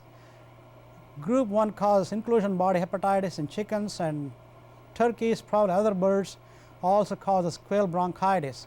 And here we are looking at quail with quail bronchitis, and one of the common manifestation, in addition to tracheitis, bronchitis, pancreatitis, here we are looking at actually duodenum with pancreas, and this is the pancreatitis, one of the first cases I had many years ago. I also spoke about inclusion body hepatitis. This is really not specific for any particular disease, but so happened these are 2 chickens with 2 different kinds of lesions. Here is a liver which is congested, enlarged with white foci. Here is a liver which is fatty. It's a younger bird with kind of a petechiae, and both had hepatitis with adenovirus type virus 1. Virus was isolated and also had typical inclusion bodies. Here is one with in a liver with adenovirus type 1 hepatitis. Adenovirus type group 2 causes 2 kinds of diseases or 2 syndromes. One is called the hemorrhagic enteritis virus infection in turkeys, and the second one is the marble spleen disease in pheasants. Here we are looking at the intestine of a turkey with hemorrhage in the small intestine. Here is the other intestine, and this bird serosa is pale because this bird had quite a bit of hemorrhage and had bled out. The other one of the most common manifestations of hemorrhagic enteritis virus infection is actually we see in the field is enlargement of the spleen, mottled white, and this is where we see most commonly internuclear inclusion bodies in the mononuclear cells. But marble spleen disease can also look like this in pheasants. The other place we see internuclear inclusion bodies due to hemorrhagic enteritis virus infection is in the renal tubular epithelial cells. Another disease not well characterized in turkeys is a turkey about 5 or 6 weeks of age with numerous white foci of necrosis. And if you put this lesion along with this pancreatic necrosis, there is a disease called turkey viral hepatitis. It is caused by picornavirus. Okay, moving on to some of the cytosine virus infections. One of the most common herpes virus infections in cytosines is what is called the Pacheco's parrot disease. This disease used to be common in the 80s, It's not that common in the 90s in the United States, but looks like these disease may be making come back as we are trying to see, or as we are seeing more and more cases. And here's a liver which is slightly enlarged and has petechia. It is really difficult to diagnose Pacheco's disease looking at grossly, and different diseases can do this. One of the things you see histologically sometimes is massive necrosis of hepatocytes with any inflammation at all, but sometimes you will see syncytia and inflammation with internuclear inclusion bodies. Liver is commonly involved, spleen is also involved, intestine can be involved, as well as sometimes the esophagus, as well as the oral mucosa. You can see around the choana. Also we are looking at the larynx here and the esophagus extending, as well as the pharynx. And this is a diphtheritic or fibronecrotic esophagitis, stomatitis, laryngitis, and you can see internuclear inclusion bodies in these organs. As I said, in Pacheco's parrot disease you can also see enteritis, and this is from the intestine with typical beautiful internuclear inclusion bodies of herpes virus causing the Pacheco's parrot disease. Another disease of cetaceans, this is probably a disease of the 90s in the United States. It's called the Budgerigar Fledgling disease. It's caused by polyoma virus infection, and this is a fledgling Budgerigar, and you can see there's loss of feathers on the wing, also some loss of feathers on the head. And a lot of times this disease is manifested as hemorrhagic syndrome, subcutaneously, even on the skin, even on the muscle. You can see this in the various parts of the body. Here is one. This one happens to be in a conure, just tremendous myocardial or epicardial hemorrhages. These hemorrhages can extend into the myocardium. Liver is enlarged, it's mottled with red foci. And spleen can also be affected, and these are the typical inclusions of polyoma virus inclusion bodies. If you have not seen this, it is difficult to guess that these are viral inclusion bodies, but if you do electron microscopy, you can see the viral particles in some of these cells, not all the cells. Now there are a number of other techniques available by which you can diagnose or you can confirm polyoma virus infection. Another disease of cetaceans, we are looking at cockatoo. This is a Malaccan cockatoo, is an umbrella cockatoo. These two birds were raised for a long time together. For some reason only this bird was affected. Also notice that the beak has dystrophy. The beak is also somewhat destroyed, both the upper and the lower, and this is typical of this syndrome. And you will also have tremendous dystrophy of these feathers. And here we are talking about cetacean beak and feather disease caused by, like I said previously, another circovirus. This is a lovebird. In this case there is tremendous loss of feathers. There are hardly any feathers left at all, and if you do histopathology like we did on this bird, you can see some of the lesions like I am going to show you later on. Like I said, the beak can also be affected, and here we have necrosis of the mucosa with extension into the underlying structures. Histologically we are looking at the feather. This could also be a beak, but here is the part of the wall of the feather, and here is the entire pulp cavity. And the pulp cavity is infiltrated with numerous mononuclear cells, mostly lymphocytes, but macrophages too. And you can see there is a macrophage here, there is another one here, probably here, and they contain these basophilic irregular intracytoplasmic inclusion bodies. And these are difficult to guess that these are viral inclusion bodies, but these are. Electron microscopy will reveal that these are made up of viral particles. Sometimes we can also see intranuclear inclusion body in the feather follicle epithelium.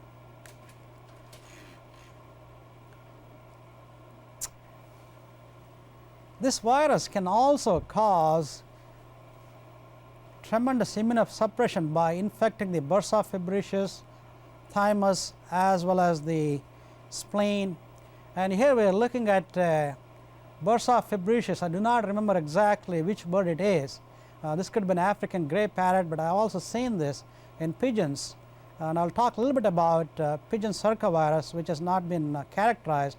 It could be different from citizen beacon feather disease virus. And here we have a bursa fabricius with loss of lymphocytes with lymphoid depletion, but numerous inclusion bodies. These are primarily in the cytoplasm, but it is hard to tell exactly where they are. But again, look at the inclusion bodies. These are, I call them as globular inclusion bodies, and sometimes they are called the boat ride inclusion bodies.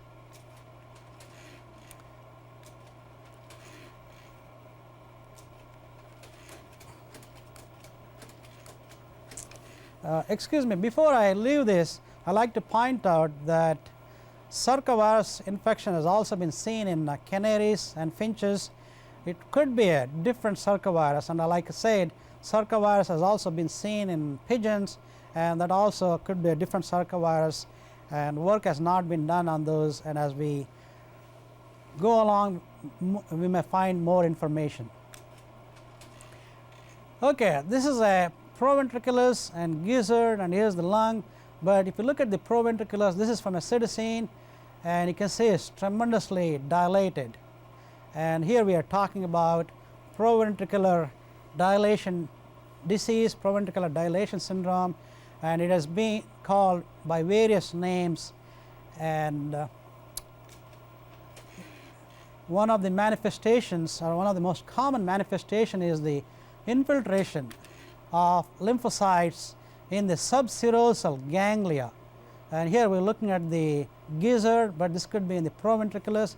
It could also be in the crop, esophagus, or also in the duodenum, and also affects variety of other organs like heart, brain, spinal cord, so on and so forth. And one of the organs which is most commonly affected is the adrenal gland. And here we are looking at the adrenal gland histologically from a citizen. In birds, adrenal do not have a separate cortex and medulla. These are the medullary cells which are basophilic in the cytoplasm, and these are the cortical cells which are vacuolated, very common in birds because of whatever reason, like most probably stress induced. But if you look at these are the medullary cells infiltrated with lymphocytes, a very common manifestation. An example we see with proventricular dilation disease or proventricular dilation syndrome, which makes sense because this is the neuroendocrine part of the adrenal gland, and so far we do not know what causes this syndrome. All the evidence points towards a virus, and I think in a few months or few years, maybe even next year, we might find out more about the etiologic agent of this virus. Okay, moving on to some parasitic diseases. Here we are looking at the abdominal cavity in a chicken, and we are looking at the ceca, and here is a typical example of cecal coccidiosis caused by Eimeria tenella. There are numerous kinds of coccidia species, but if there is one you want to remember, there is the cecal coccidiosis. Okay, as I was saying that this is a typical lesions of cecal coccidiosis due to Eimeria tenella. You can see the lesions are quite dramatic, with hemorrhage in the lumen and petechia and the serosa. Here we are looking at the small intestine of a chicken, jejunum, with similar lesions, but not that as dramatic. And here it could be any of the two Eimeria species. One is Eimeria necatrix, the other one is Eimeria maxima, which can cause lesions like that. Here we are looking at the liver of a turkey with typical lesions of histomoniasis, or also called blackhead. One of the characteristic lesions of this disease is saucer-shaped lesions on the liver, which extend into the parenchyma of the liver itself, and this is due to Histomonas miliagridis, that is the etiologic agent. Most of the time they will also have lesions in the ceca. Here is the wall of the ceca is severely thickened and there is tremendous inflammation, fibronecrotic exudate. This could be a turkey or it could be any other bird. In this case, this happens to be a peacock, but you can see similar lesions in the turkeys. This is again histomoniasis. This one happens to be in a checker partridge. Here we are looking at the colon and we are looking at the ileum and then the jejunum and looking at the two ceca. They are severely enlarged, their walls are thick. You can even see some granulomas, and typical lesions of Histomonas or blackhead in a checker partridge. Cryptosporidiosis, very common in birds. We see these in the Bursa fabricius. This one happens to be in a chicken bursa. These are these fairly small organisms, about 5 to 7 microns in diameter, attached to the mucosal epithelium of the Bursa fabricius. They are also very common in the trachea, but in this case we have in the conjunctiva of a duck. I believe this is a Giemsa stain or acid fast stain. Unfortunately, it didn't stain well, but one of the things you notice that there are what looks like a papillary projections. I do not know if this cryptosporidia caused this lesion or something else, and these are just there. We totally do not know whether cryptosporidia can cause lesions per se, but they can in some species like chickens, but I do not know about this lesion in the conjunctiva of a duck. Cryptosporidia can also be seen in various parts of the urinary system, like the ureters, collecting tubules, as well as collecting ducts. And here's the one. This is a PA stain this is in a parrot, in the tubular epithelial cells attached to their tubular epithelial cells in a pet bird in the kidney. This is a typical sarcosporidiosis or sarcocystosis in a duck. This is a disease of not of much consequence, caused by Sarcocystis species. I do not remember the name of the species, but what it does is it causes numerous pale nodule-like lesions in the muscles of these ducks. You can also see them in the thigh muscles as well as in the muscles of the wings too. Okay, one of the most important diseases we see these days in citizens is sarcocystosis caused by Sarcocystis falcatula. Sometimes these birds die very quickly, very suddenly, with pulmonary edema and congestion, and mainly because I will talk about a little bit the pathogenesis. These birds will also have enlarged liver, mottling, and also enlarged spleen too sometimes. And what happens is that the sarcocystis multiplies in the endothelial cells of the capillaries, forming the schizons, and causes tremendous pulmonary edema and congestion, which I am not showing here, and eventually they die very quickly because of the pulmonary edema and congestion. And you can see this, these are the ones schizons, they are called sinuous schizons, and if you do immunoperoxidase staining, they really light up very well. Toxoplasmosis in the brain of a chicken, not common, but I believe, I understand the toxoplasmosis is fairly common in canaries, causing blindness. We do see toxoplasmosis in other species, but this is a chicken with encephalitis, and you can see this cyst with zooids in them. And this is on the immunoperoxidase staining, the cysts with the zooids. One of the interesting manifestations of toxoplasmosis in chickens is a tremendous optic neuritis. This is hard to tell from this picture whether it's optic nerve, but this is optic nerve with severe necrosis, with accumulation of debris, multinucleate giant cells, and a mixed population of inflammatory cells, and they will have all over numerous toxoplasma cysts within them. And here's one showing there's not that much necrosis except probably here, but you can see the cysts here. And again, some cysts, some zooids are free in the parenchyma. And again, this can be recognized by the immunoperoxidase staining for Toxoplasma gondii. This is a kidney from a peach-faced lovebird. Again, the lesion is not pathognomonic or not specific for any particular disease, but in this case it turned out to be microsporidiosis. Recently there have been a paper or two of Encephalodazone hellam causing similar lesions in budgerigars, and we do not know exactly what species of Encephalodazone caused this lesion. Typical lesions of trichomoniasis, this could be pigeon, but in this case it turned out to be a dove.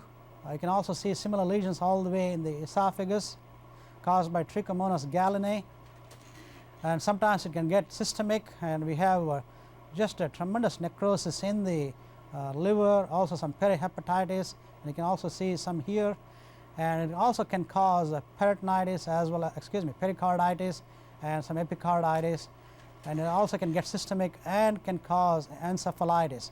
Another way Trichomonas can get into the brain is through the roof of the mouth, that it can erode the skull and or the roof of the mouth and then get into the meninges and can cause lesions in the brain.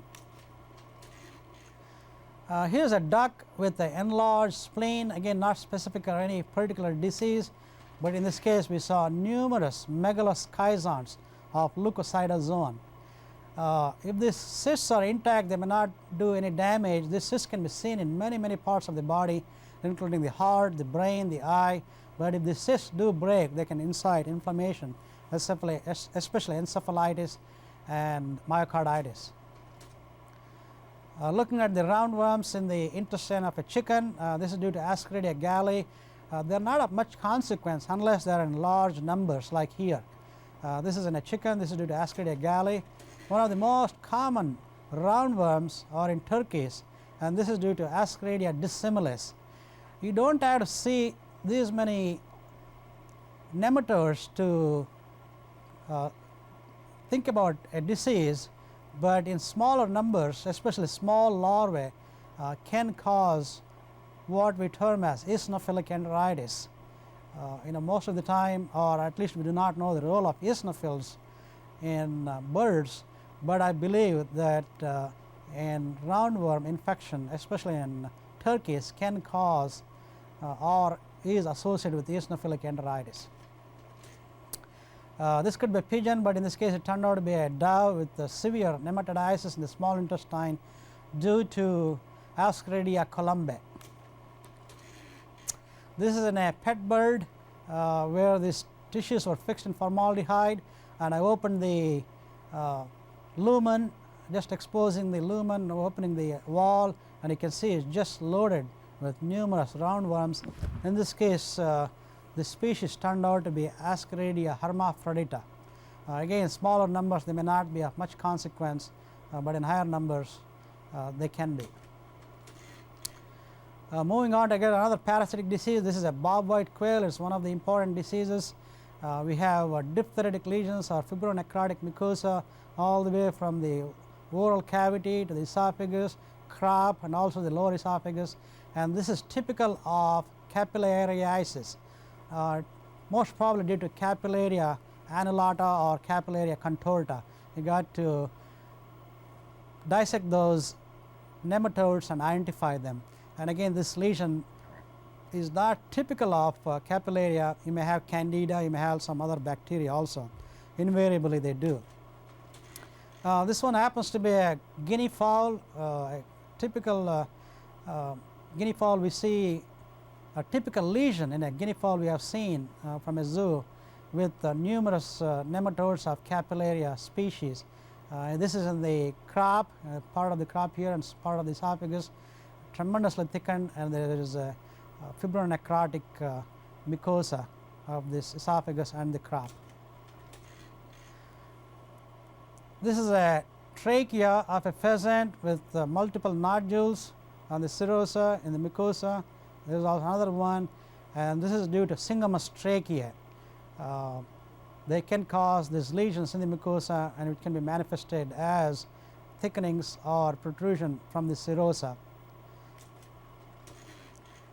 This is again Syngamous tracheae in a pheasant. That was all. The previous slide was also pheasant. This did not cause any lesions, per se like the previous slide, but in larger numbers you can see that these birds can die of asphyxiation. Some of the external parasites, this is a Budgerigar with scaly face and scaly leg mites, and you can see the disfigurement of the face and also the eyelids as well as the beak, and what we will see and also multiple nodules.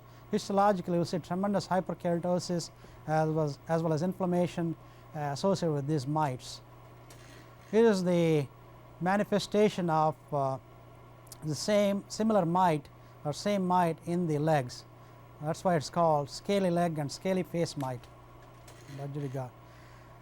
Similar scaly leg mites in a chicken, but in this case it is due to Nematococcus putans. In Budgerigars or citizens it is due to primarily Nematococcus pili or pili. Another mite in the trachea of a canary. These are fairly common not only in canaries but also finches, and this is a mite called Sternostoma tracheocolum. You may have to look it up for the spelling, but these primarily affect the respiratory system. They get in the trachea, they can incite inflammation, especially if they get into syrinx. Sometimes if they incite inflammation, especially if they die, they can die of asphyxiation. They can also cause ear sacculitis, bronchitis, and bronchopneumonia. Unfortunately, this one of these canaries died, and you can see on a very close-up photography one of the mites in the trachea of this canary. Okay, moving on to some toxicologic diseases. So we will talk a little bit about mycotoxins. I don't have a whole lot of slides. Mycotoxins, especially aflatoxins, are important mycotoxins causing lesions and disease in poultry and probably in other species also. Here's the liver of a goose I had. We did not demonstrate, or we did not attempt to demonstrate the mycotoxins, especially aflatoxins, but this came from a flock where there were a lot of nutritional problems as well as mycotoxins problems, and this one had tremendous cirrhosis with biliary hyperplasia and also cariomegalic cells with mitosis, and this could be a good example of aflatoxins. Lead toxicosis is fairly common in wild waterfowl. We also see in citizens, and this one happens to be in a duck, and here you can see some lead shards or pellets within the gizzard of a duck. Lead toxicity can also cause myocarditis, and this is one of the few times where I saw intranuclear inclusion bodies in the renal tubular epithelial cells, and this one happens to be in a parrot. Lead toxicity can also cause neurological signs as well as other signs depending on the chronicity of the disease. This is a typical picture we see with ionophore toxicity, especially monensin. These are turkeys. These birds are recumbent with their legs stretched out, and when you look at the muscles histologically, you will see degeneration with proliferation of the mononuclear cells, and this is due to monensin, also called monensin knockdown in turkeys. This is a recent case I had, and this is one of the ruddy ducks, and what we are seeing is the precipitation of salts on the various parts of the body and the external parts. Here's another one. When I saw this first, I thought this looked like a rock candy, but what had happened was these birds were migrating, and when they stopped in some of these ponds where there was a lot of salt or the saline water, and for various reasons there was increased amount of saline, there was low water level, and also the temperature, and these are the deep diving ducks. They got a lot of salt on their feathers. Here's another one, and they ended up with salt toxicity. Salt toxicity can be presented or manifested in many ways, but in adult ducks you will see conjunctivitis as well as cataracts, and we looked at the brain sodium of these birds, and they had 2 to 3 times the normal level, at least 2 times the normal level it should have been. And in younger birds, salt toxicity can cause ascites due to right heart failure, and there are also some reports, especially in turkey poults we are talking, there is the ascites and also there are some reports of encephalomalacia. Okay, this is from one of the rat types. This most probably is an emu. There is myocardial degeneration, and in California we see this primarily due to two plant toxicities. One is avocado and another one is oleander, but this one is due to oleander, but avocado is also another one you want to remember. I'm just showing a picture of an avocado. Well, really this is really an egg of a emu which looks like an avocado. This is for those who have not seen how an avocado looks like, and also for those who have not seen how an emu egg looks like. This is a case I had in the Midwest, especially University of Illinois. We used to see this once in a while in the fall season when they would fire up the gas furnaces, and this was the peach-faced lovebirds. One of these owners had these birds in the basement, and within 30 minutes after firing up this furnace, all these birds died, and we had a pretty good indication what these birds died of. And when we examined the lungs, there are tremendous pulmonary congestion and edema, so most probably carbon monoxide poisoning in these birds. Remember, birds are very, very sensitive for carbon monoxide poisoning. Another poisoning, and this is due to Teflon poisoning. This was in a parrot, and this is the Teflon coated pans were overheated, and it releases a gas called PTFE, polytetrafluoroethylene, and again caused tremendous congestion, hemorrhage, and edema. We are moving on to metabolic diseases. One of the most important or common diseases in minus is hemochromatosis. That's accumulation of iron, or also called iron overload or iron storage disease. One of the most commonly affected organ is the liver. Here the liver is somewhat smaller in size. There is also capsular fibrosis, and some of these, when you cut, you can see this brownish coloration on the cut surface. And histologically there will be tremendous degeneration, inflammation, fibrosis, as well as accumulation of this pigment in the cytoplasm of macrophages as well as in the hepatocytes. On a special stain like pearl stain or iron stain, you can see this iron positive pigment. Moving on to another metabolic disease fairly common in commercial ducks. Here we are talking about amyloidosis. It's also called water belly, and here is a distension of the abdominal cavity. When you open this, they will have tremendous fluid within their abdominal cavity. And here's a typical example of amyloidosis in the liver of a duck.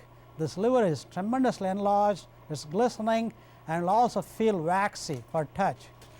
Another example here, sometimes they will have nodules. Here there is capsular fibrosis, especially here, and there is some here also. Another example of amyloidosis, in chronic cases what you will see is nodules. I have seen these nodules all over the liver sometimes. My feeling is these nodules are some of the leftover hepatocytes which are proliferating or undergoing hyperplasia to keep up the functional activity of the liver. Also notice the tremendous capsular fibrosis of this liver.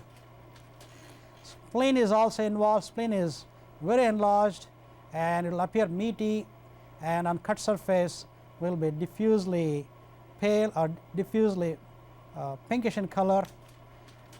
But occasionally we will see this. This is not typical of amyloidosis, but this turned out to be amyloidosis. It almost looks like a granulomatous splenitis, but histologically it turned out to be amyloidosis.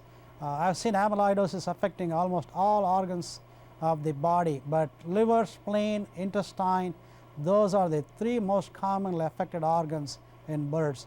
Finches are also susceptible, but we can also see amyloidosis in various other species of birds. Moving on to more metabolic diseases, this is a chick, about 5 days old chick, and you can see that in the joints, just looking through the skin, there are some pale areas, and these are primarily affecting the joints, and I will show you just peeling off, and you can see this, and this is the accumulation of urates. Most of the people confuse this for articular gout, because there is a common misconception that if urate deposit takes place in the joints, it's articular gout, and if the urate deposit takes place in the viscera, it's called visceral gout. That's totally wrong, and this is a manifestation of the urate precipitates or urate deposits in the joints due to visceral gout, and I will give you various differences between these two syndromes. Another form of visceral gout is accumulation of this tophi or these urates within the pericardium, also of the capsule of the liver, and also this extend into the parenchyma, also in the peritoneum, air sacs, lungs. You can see in many parts of the body. And 99% of the time the kidney will be involved. It will be grossly enlarged, they will have tremendous tophi, and histologically we will have tophus formation with tremendous inflammation. As opposed to this is articular gout. This is in a chicken. This was used as a model when I was there at Cornell University to study articular gout. Unfortunately, this model is not available anymore. And you can see how enlarged this foot pad of this and also the digits of this chicken. And when you make a cross section, you can see the tremendous deposition of urates. Okay, these are the various examples, these are the various differences. With some examples I will give in the end. What I feel strongly the differences between visceral gout and articular gout. I think it is also wise that articular gout is the real gout, and we should get away with the term visceral gout, and we should start calling it as visceral urate deposition, so that we won't get confused between the two. Okay, these are the various differences. I think you can read fairly quickly as I'm going to go through this.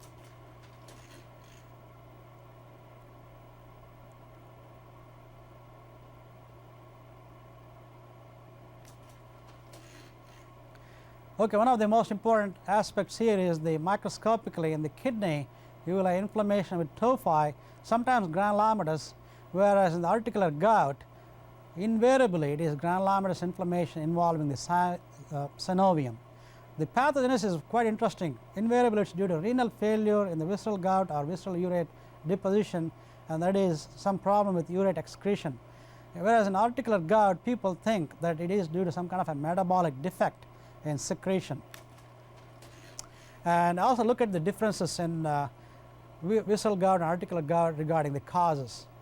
There are numerous things which can cause visceral gout, and it's primarily due to genetics, but high protein, especially in birds which are susceptible to articular gout, can be induced with high protein. There may be others. One of the most common causes of visceral gout or visceral urate deposition is dehydration. Okay, moving on to a few other diseases. This is in a pet bird, just like any other species. We do get lipidosis. The causes are not known. You can speculate similar things like you speculate in either a cat or even a horse or or a cow. This is a specific syndrome in layers called the hemorrhagic fatty liver syndrome.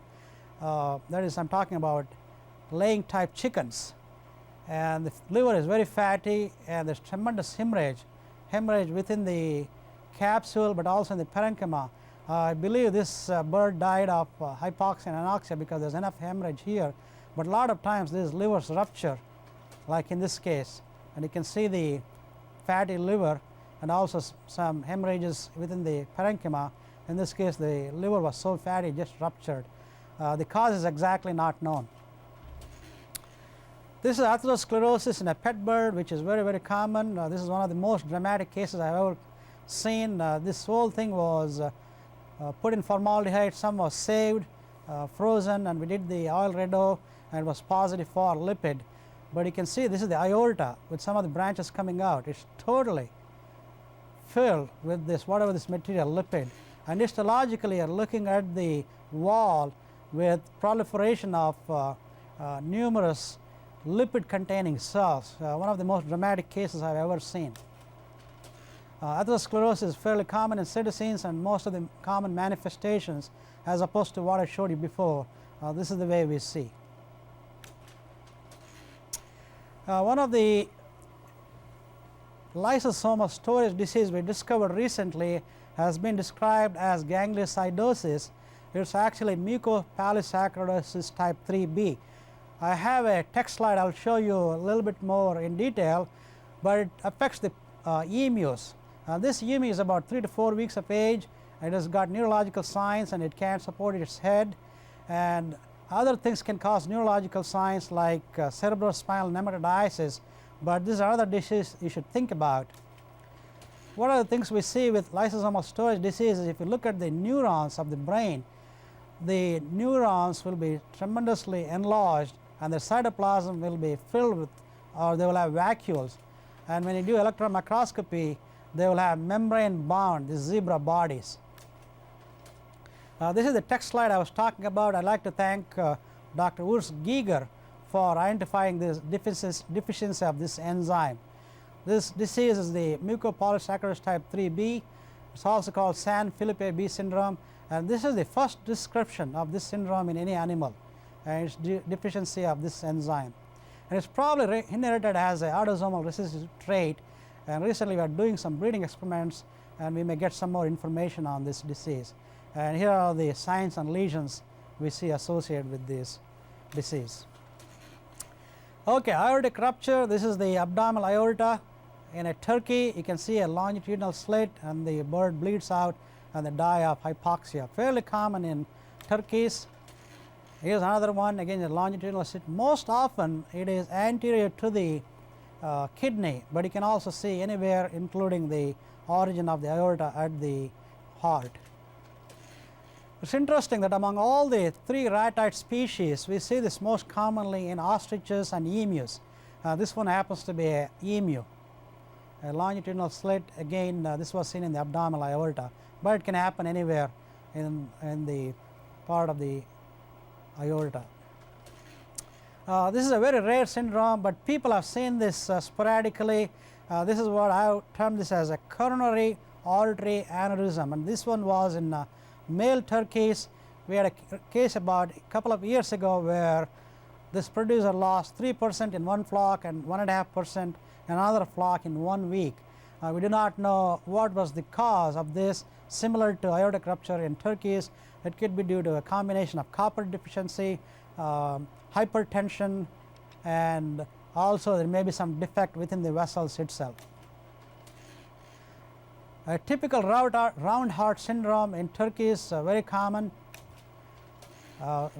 Usually right heart is dilated, but sometimes the left heart, and in this case you can see both hearts are dilated. Another syndrome, especially in broiler chickens, is called the Ascite Syndrome. Here we have opened the abdominal cavity. There is mild passive congestion of the liver, but look at the ascitic fluid, and this is probably due to pulmonary hypertension, where the heart has to work hard, and as a result you have hypertrophy of the right heart. Eventually you will see dilation of the right heart and passive congestion of the liver with ascitic syndrome. A typical picture of tibial dyschondroplasia in broiler chickens, and also you can see this in turkeys too. But suppose if you see something like this in a ratite, like an ostrich or emu or a rhea, it is not tibial dyschondroplasia, it is a normal cartilaginous core in ratites which disappear after 6 to 8 weeks of age. Another uncommon this is a condition called xanthomatosis affecting the feet of this chicken. The cause is not known. We see this sporadically, but we see xanthoma fairly commonly in certain citizens, especially parakeets like budgerigars and other citizens in the subcutaneous tissue, and also in the abdominal cavity. Some of the nutritional diseases, this is due to vitamin A deficiency in a chicken with multiple nodules, also here in the oral cavity, can affect various other parts including the kidney too. Here we are looking at the rickets in a chicken with enlargement of the costochondral junction in a chicken due to either calcium phosphorus deficiency including D3 or imbalance in the ratios. And here you can looking at the long bone of a tibiotarsus, where sometimes there is lack of mineralization due to rickets, and also sometimes with osteomalacia. The difference is rickets in young birds, whereas in older birds you call it as osteomalacia. and the presence of cartilage here. We used to see this condition, and we still see in ratites. Similar thing in the this is an area, but here you can see there is a pathological fracture. A classical lesion of encephalomalacia in a turkey poult. In chickens, most of the time it will look like this. With petechiae, very rarely we see hemorrhages, but for some reason in turkeys this is the way we see. When we see lesions like this, we are pretty sure that this is due to encephalomalacia. And here is the brain, which is cut sagittally, and when you see lesion of hemorrhage in the cerebellum, it's pretty pathognomonic, unless you can eliminate trauma as a possibility, like we see sometimes with pet birds. But this is due to vitamin E deficiency. Please do not say this is due to vitamin E and selenium deficiency. This is due to vitamin E selenium deficiency alone. Here we are looking at muscular dystrophy in a chicken, and this is due to vitamin E selenium deficiency. And the typical white muscle disease and a muscular dystrophy, also some edema. There is another syndrome called exudative diathesis, which is also associated with vitamin E selenium deficiency. Muscular dystrophy can also manifest in various different ways, and you here are looking at the gizzard of a quail with tremendous degeneration of the muscle of this muscular layer, and again this is due to vitamin E selenium deficiency. Here is another foci also. Typical lesion of curled toe paralysis due to riboflavin deficiency. I just like to point out that this lesion is not pathognomonic for riboflavin deficiency. We can see this lesion due to other lesions in the sciatic nerves or nerves affected in the legs. Typical lesion of what is called perosis or slip tendon. Multiple etiologists can do this, but mainly we think about manganese deficiency and choline deficiency. Other common disease in citizens is what is called goiter, and this affects primarily the thyroid glands. These thyroid glands are so huge, they are about 10 times the normal size. These are so huge there is even some connection between the two glands here, and this is due to iodine deficiency.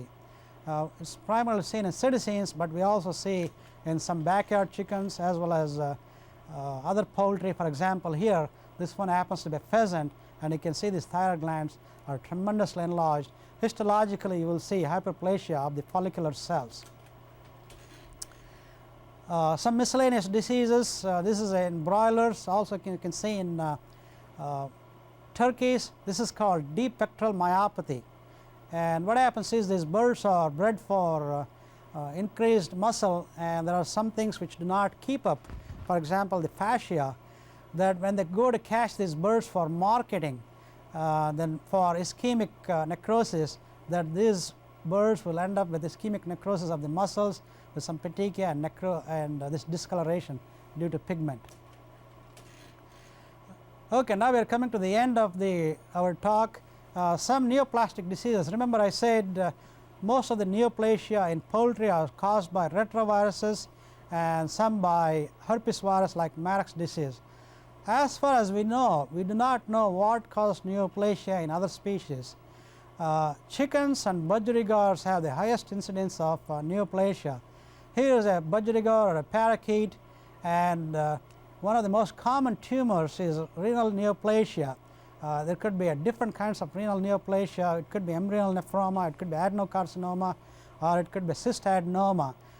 Some other times what happens is that this mass is so large, and also doesn't have to be large, it can put pressure on the sciatic nerves, and these birds will come down with paralysis, clinical signs. Another common neoplasm of laying type chickens. These birds which are kept for 1 year or year and a half or 2 years, and here we are looking at the oviduct. This is the uterus part of the oviduct, and here's the magnum part, and here's probably the isthmus. And what we are looking at is the mesosalpinx, and the tumor of the mesosalpinx is the leiomyoma, very common. One of the most common tumors in Budgerigars is the fibrosarcoma. Unfortunately, they had to amputate this leg because of its involvement into the bone, and this one turned out to be fibrosarcoma. It's not a common tumor. This was a 3 or 4-year-old sun conure with the enlargement of the whatever the structure which I am going to talk in the next slide is in the posterior end of the intestinal tract. And here's the intestinal tract, and what we have is a mass, and this turned out to be histologically lymphoma of bursal origin. Lymphoma is fairly common in citizens, but I had never seen one like this. It would have been interesting to do virus isolation, which I will be pursuing to see if retrovirus is involved in this. Like I said, lymphoma is fairly common. Here we have another citizen. You can see for orientation, this slide is kind of upside down. This is the heart, this is the proventriculus gizzard, and this is the spleen. The spleen is tremendously enlarged, it is pale, and this is lymphoma. Other tumors are fairly common. Here is one what is called cloacal papilloma in a citizen. We do not know the etiology of papilloma. There are different kinds of papillomas in birds, but I just like to point out there are some finches, and there is a report of an African gray parrot where these papillomas have been associated with papilloma viruses, but these papillomas like cloacal papillomas are also, for example, this papilloma and papilloma of the laryngeal opening here, and also sometimes in the esophagus and crop, sometimes also in the tongue, has not been associated with any kind of papilloma virus, even though there is some talk about a herpes virus, but my feeling is it was probably not a cause and effect relationship. So that's all I have. Thank you very much for your attention, and if you have any questions, please email me. I'll be glad to answer your questions.